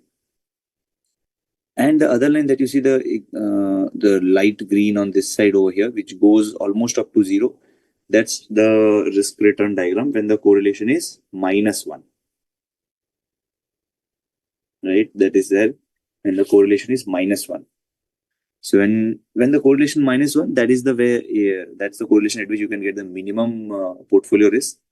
And as the correlation rises, the portfolio risk also shifts on the right hand side. Are we getting this, everyone? Yes, sir. Yeah. So this is how the things are going to work, guys, right? So, I mean, the diagram is going to tell us, how we can arrive at that particular aspect, how we can look at the portfolio risk towards. So portfolio risk is, something which is influenced extremely by the correlation. Portfolio risk is extremely affected by the correlation. As the lower correlation you observe, you find that the rate of return that we get is also going to be, the risk that we observe is also going to be lower. Okay, guys? Sir, can the correlation will go beyond that 1? No, correlation is always between -1 and 1. Okay, -1 and 1. Okay, Yes, fine. it cannot be going beyond that. Okay. So now let me just come back to our working.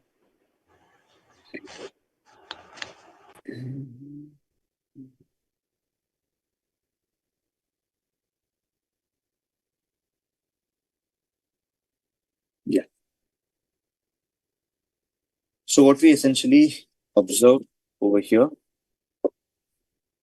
was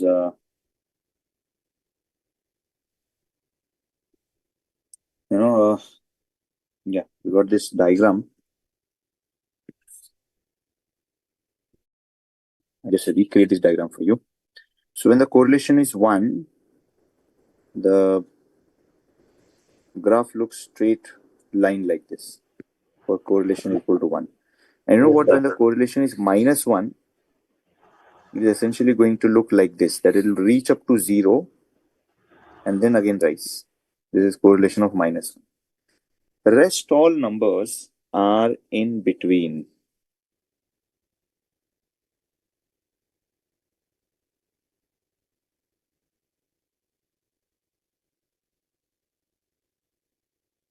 Right? So as the lower correlation we get, we just shift on the left hand side. Now over here,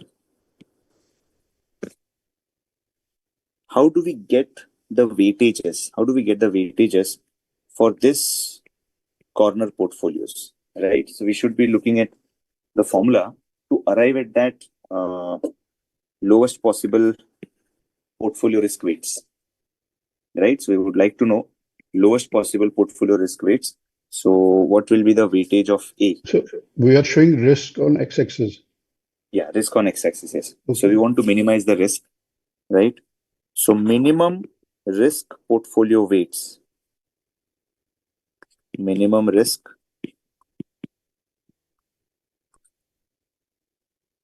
portfolio weight. We can get it like this. Right? You can get the weight of first portfolio by taking standard deviation of B square minus correlation into standard deviation of A, standard deviation of B upon standard deviation of A square plus standard deviation of B square plus 2 into correlation into standard deviation of A, standard deviation of B. This is the formula that we have if we are looking at the minimum risk portfolio. Now let me just substitute the numbers over here and see if we are getting the same. So standard deviation of B square. Standard deviation of B square is what? 13 square minus correlation was 0.2 into standard deviation of A and B is 10 and 13. Then standard deviation of A square is 10 square plus 13 square plus 2 into, sorry, it's minus not plus, minus 2 into 0.2 into 10 into 13. Okay. Sure. Give me this number guys, weight of A.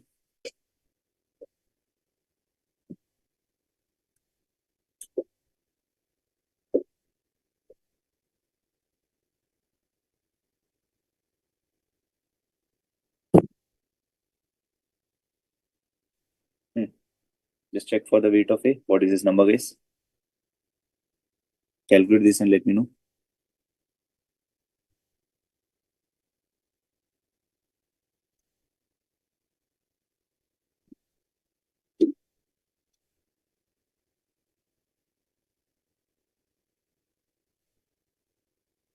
Just calculate this quickly.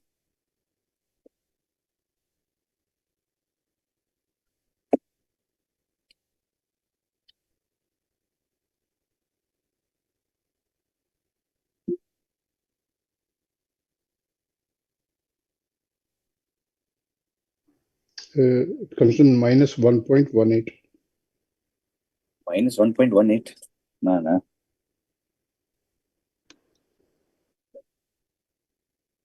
0.45. Yeah. 0.45.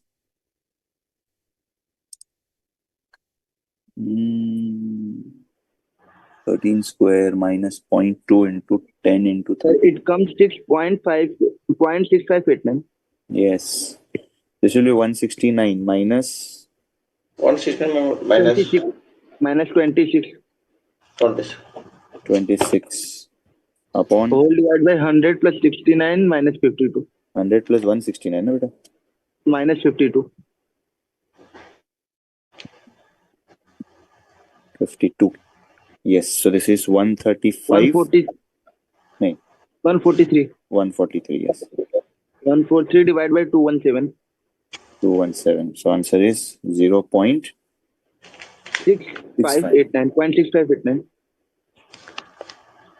Can you see this is the exact same weightage that we have taken over here? Now, of course, if weight of A is this, then weight of B will be 1 minus 0.659, which is 0.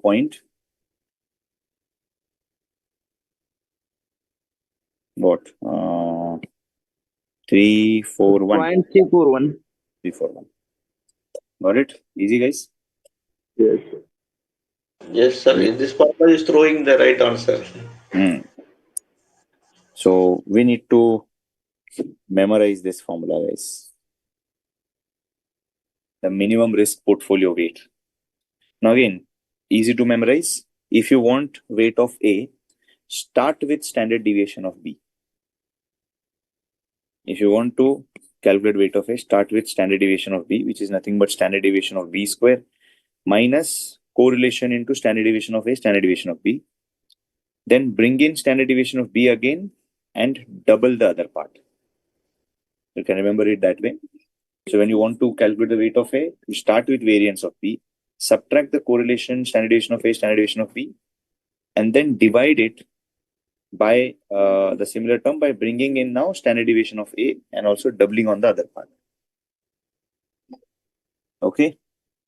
Okay, sir. Thanks for the shortcut. Okay. Now let's just apply this again. Suppose we have two securities, X and Y.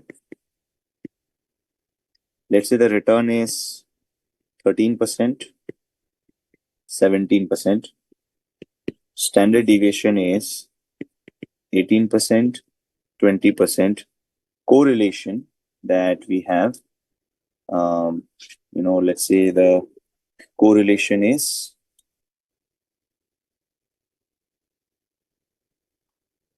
minus 0.6.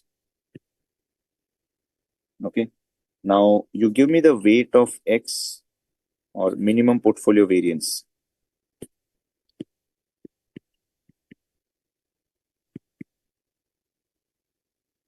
Minimum portfolio risk weightages. Minimum portfolio risk weightages, which is weight of X. You have to calculate the weight of X, right?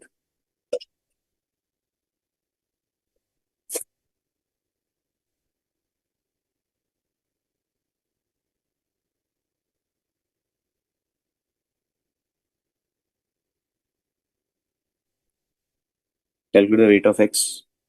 Okay, what will be the formula of weight of X, by the way? Minimum paid portfolio, if I want to compute, what will be the weightage of formula? Standard deviation of Standard deviation of Y. square minus correlation into Correlation. standard deviation of X, standard deviation of Y, divided by standard deviation of X square plus standard deviation of Y square minus 2 into correlation into 2xy into okay. Try to get the answers for this. And also at this weightage, you'll get weight of X, you'll get weight of Y. And at this also calculate the return of portfolio, which will be weight of X into return of X plus the weight of return. Okay. So, try to calculate these numbers, guys.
You also calculate the standard deviation of portfolio using these weightages.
Weight of X comes to 0.5329.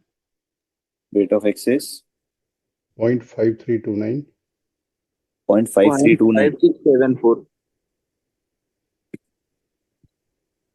Well, it's going to be substituted as standard deviation of Y square, which is 20 square minus correlation is minus 0.6 into 18 into 20, the whole divided by standard deviation of X square, which will be 18 square plus 20 square minus 2 into minus Minus 0.6 into standard deviation of X is 18 and 20. So when we do this, what are the answers that we're getting?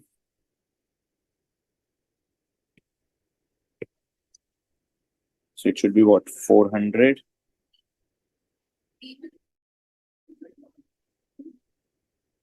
20 square is what? 400 minus, there this will become plus, right? Because 0.6 into 18 into 20, which is 216, divided by 18 square is 324 plus 400 minus, no, ये भी plus हो जाएगा, that will be 432. 400 plus 216, which is 616 upon 324 plus 400 plus 432. 1156. 56. 16 divided by 1156. This is what? 5329. 0.5329. Yeah. 533. 5329. So of course now the rate of y will be 1 minus 0.5329. 0.4671. 1 minus 0.5 minus 0.5329, which is 0.4671. Okay, so this is going to be 0.5329 into return of x is 13 plus 0.4671 into return of y is 17. So what's the return of portfolio?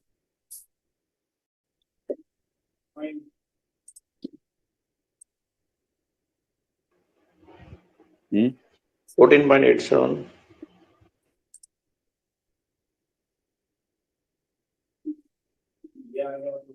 14.87. Yes.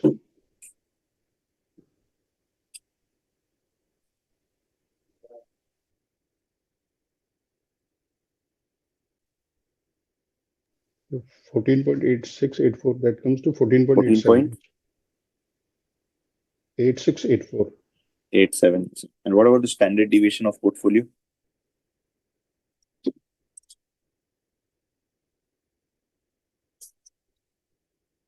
Standard deviation of the portfolio?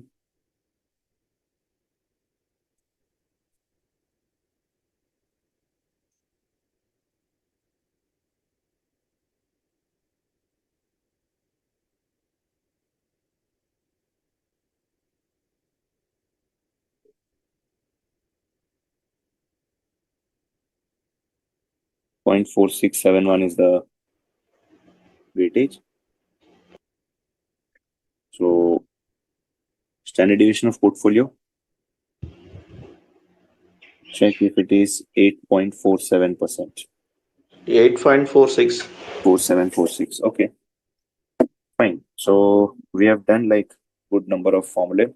Expected return of single security, expected return of portfolio, risk of single security, risk of portfolio, minimum risk portfolio standard, minimum risk portfolio weights. I've done quite a good number of questions, and I mean examples and formula is done. Now let's just take a break over here, guys. And after the break, we'll do numericals based on these concepts. Okay. So let's take a break, guys.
So let me just quickly recap within 30 seconds what we have done, all the formulae. First up, the expected return or the average return. This is computed as summation of x upon n, or it is going to be summation of probability into x. Standard deviation of x is going to be square root of summation x square upon n minus x bar square, right? Then correlation, we have seen covariance between x and y upon standard deviation of x, standard deviation of y, right? And there we have summation x minus x bar, y minus y bar upon summation of x minus x bar square, root of summation of y minus y bar square. Then this is n summation xy minus summation x summation y upon root of n summation x square minus summation x the whole square, and same goes for y also. We have portfolio standard deviation. Standard deviation of portfolio was computed as root of weight of x square, standard deviation of x square plus weight of y square, standard deviation of y square plus 2 into weight of x, weight of y, standard deviation of x, standard deviation of y, and correlation between x and y. You can also combine these three terms and call it as a covariance between x and y. Then minimum risk portfolio, we can get weight of x as standard deviation of y square minus standard deviation of x, standard deviation of y, correlation between x and y upon standard deviation of x square plus standard deviation of y square minus 2 into standard deviation of x, standard deviation of y, correlation between x and y. Okay. Clear, guys? This is what we have covered till now. Let us take up the questions now. One second. Yeah. Now, the questions that we are going to take up.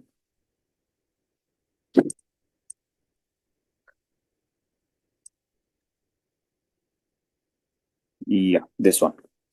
Question 3, guys. So, Mr. A is interested to invest 1 lakh in the securities market. He has selected 2 securities, B and D. The risk return profile of these securities are as follows. Security B is having a risk of 10% with the expected return of 12%. Security D is having a risk of 18% and an expected return of 20%.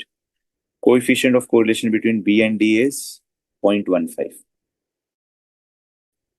You're required to calculate the portfolio return of the following portfolios of B and D to be considered by A for his investment. 100% investment in B only, 50% in B and rest 50% in D, 75% in B and 25% in D, 100% investment in D only. Also indicate that which portfolio is best for him from risk as well as return point of view. Okay, so let me just take this question in its entirety to the other side.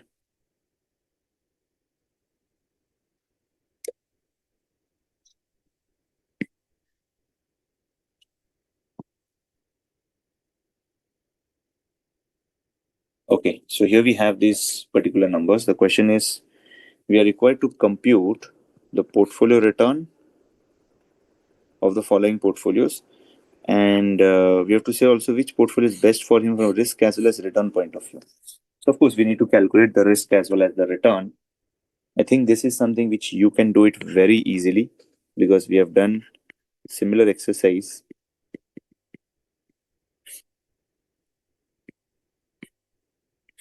So we are having like portfolio 1, 2, 3, and 4.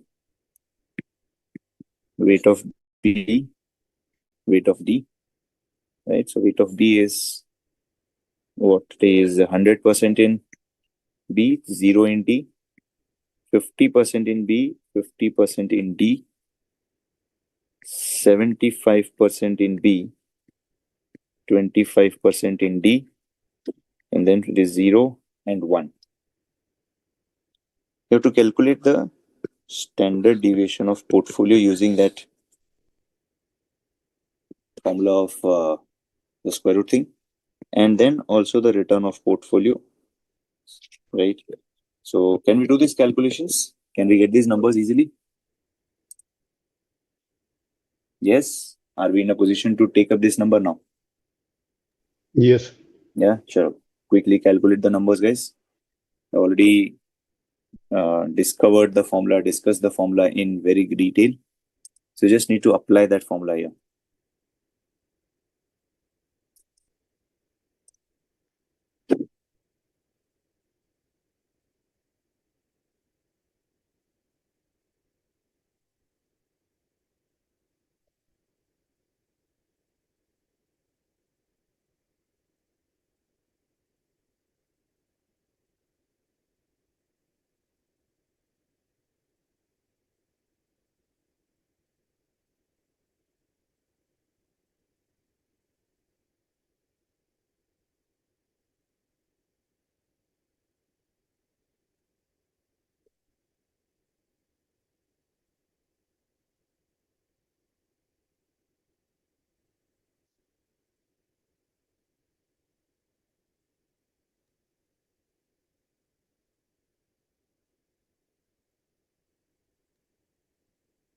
Sir, scroll up for a little. No? Yeah.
What is the standard deviation of portfolio?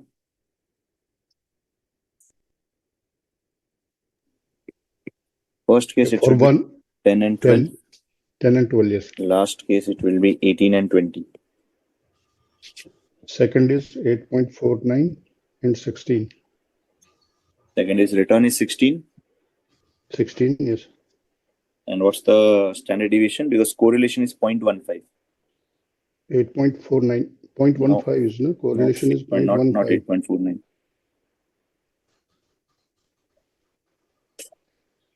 You have to use the Correlation. Markowitz formula. I mean, using this standard deviation. What's the standard deviation for second portfolio?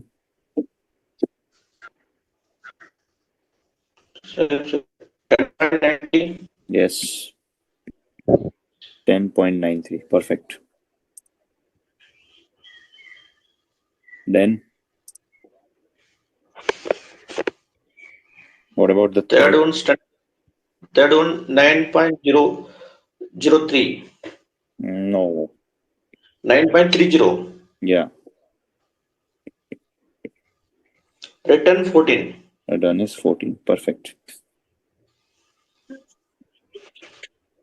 Correct.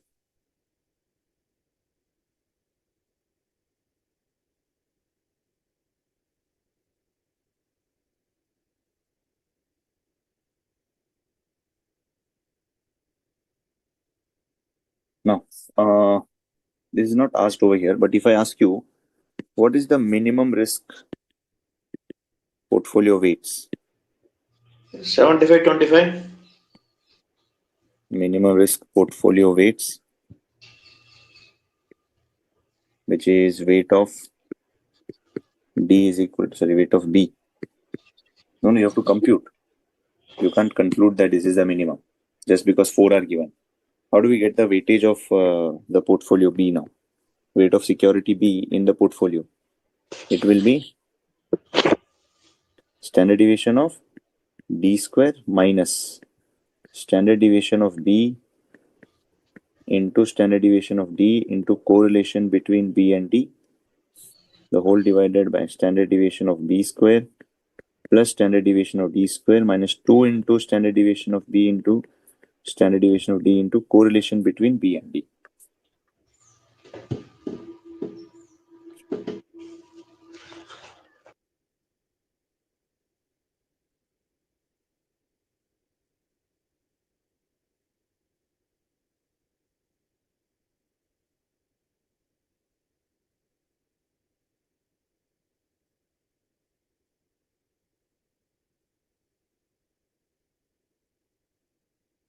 Get me the weightage.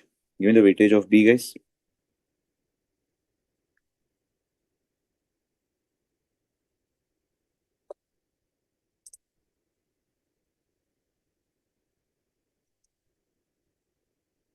Give me the weightage of B.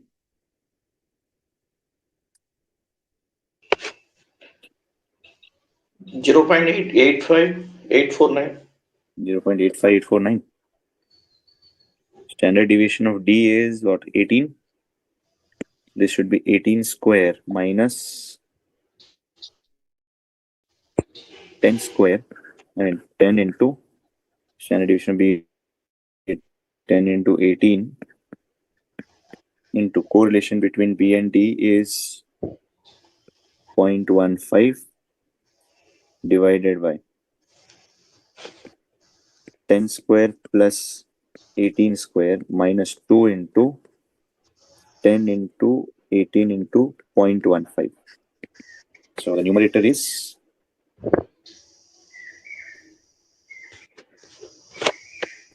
18 square, which is 324 minus 10 into 18 into 0.15.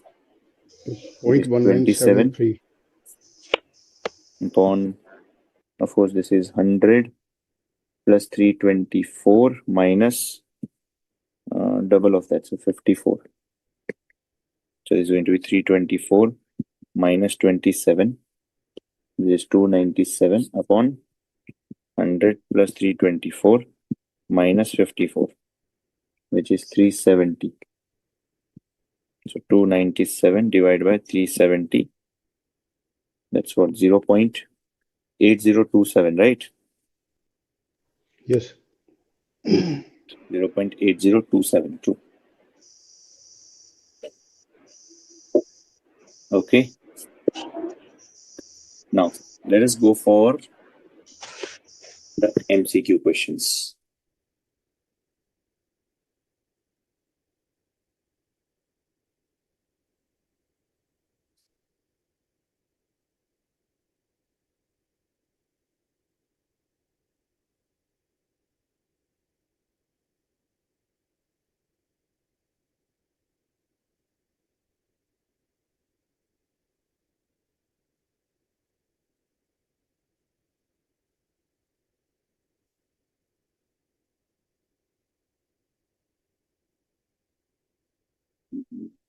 Still giving a problem.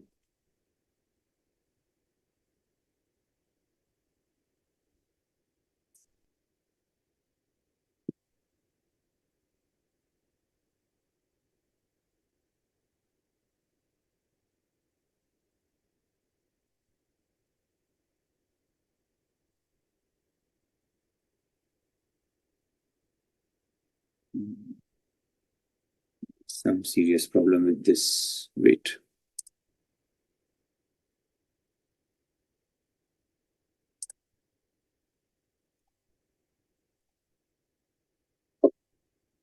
Can we look at the questions?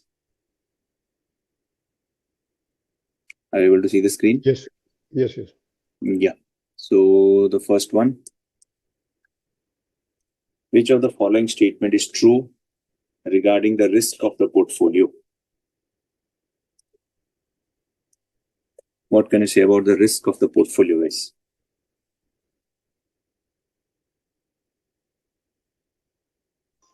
Sir, little bit elaborate, please. That Which of the following is true regarding the risk of the portfolio? So risk is basically, we are talking of standard deviation. Is the risk of the portfolio the weighted average of the standard deviation of individual security? Can we take the simple weighted average of it? No, because we need the correlation, right? Okay, yes, portfolio risk depends only on standard deviation of securities and not on their correlation. Again, false, because correlation is also playing a role in the portfolio risk.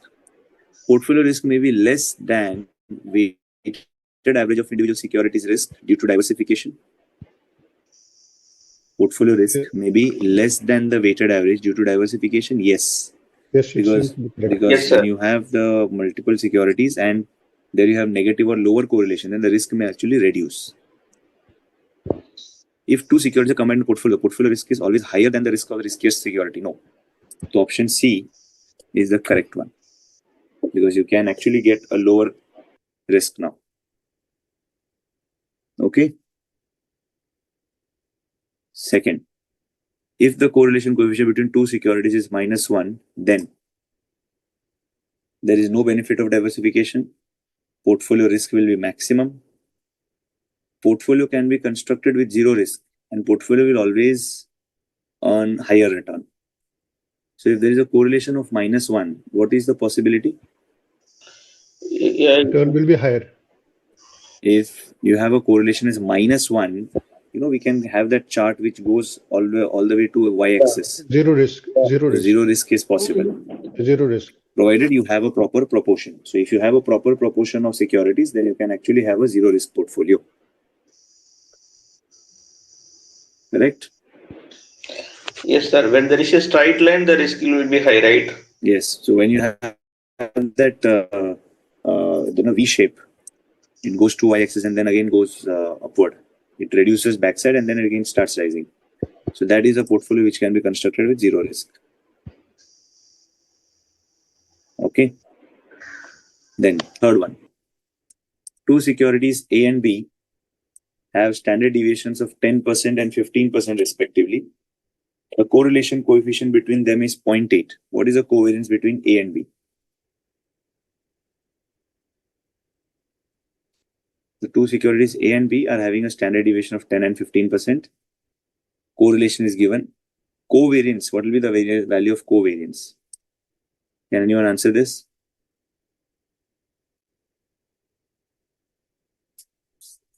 Can anyone answer this, please?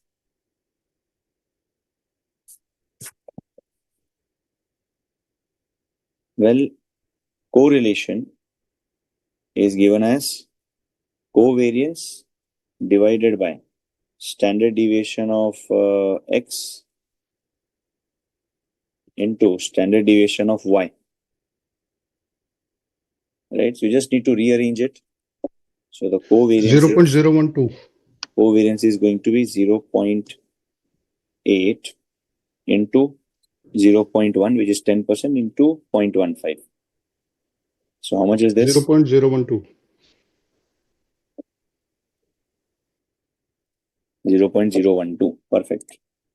So A is the correct option. Yes, 0.012. Yes. Fourth one.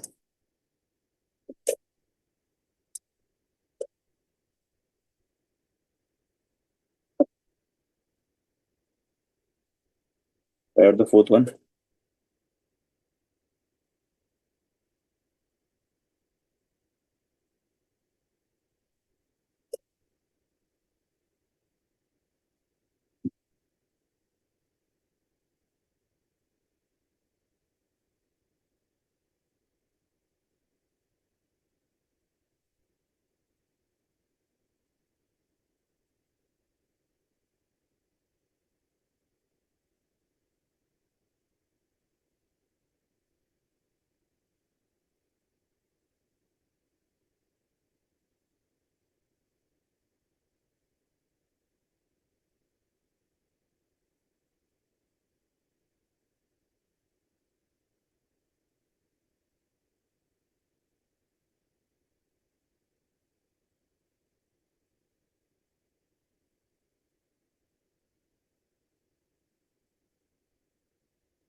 It comes to 12.47.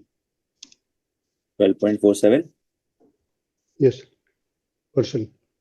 Okay. So this will be what?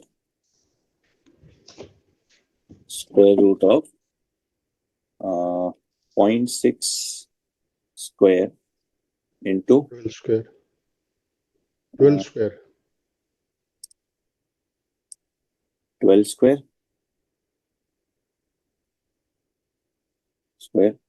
plus 0.4 square into 18 square. 18 square plus Into twice.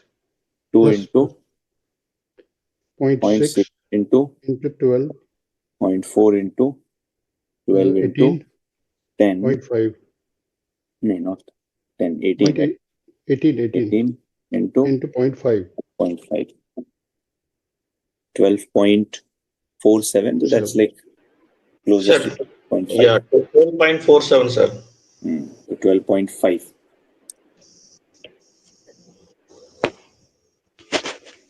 Okay. Fine. Then last one. Two securities have a correlation coefficient of -1. Which of the following is true if appropriate weights are chosen in the portfolio?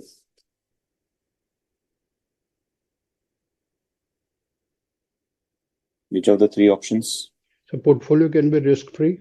Portfolio can be made risk-free, yes. If you are having the correlation coefficient as -1, you can have appropriate weightages and then, create a portfolio that's virtually risk-free. Okay. So with that, today's session on portfolio is towards the end. Are you guys having any sort of queries? We can definitely entertain them.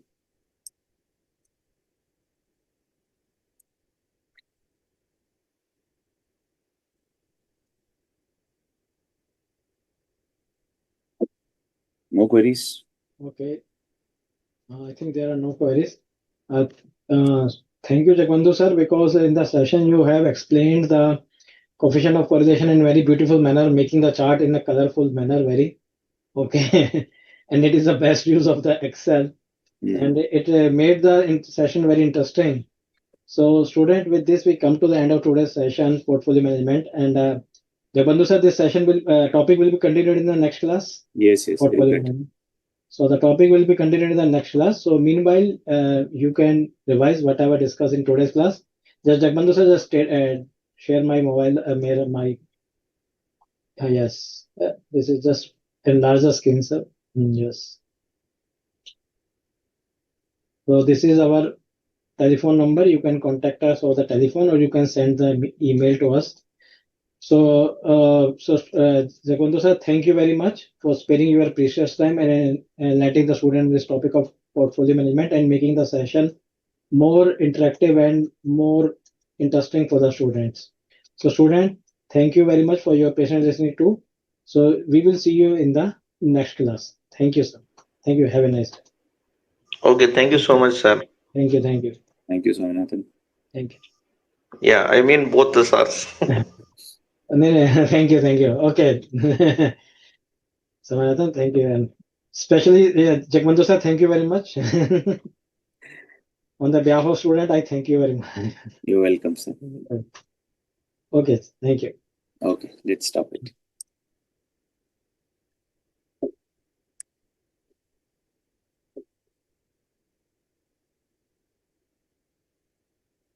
Okay Ashok ji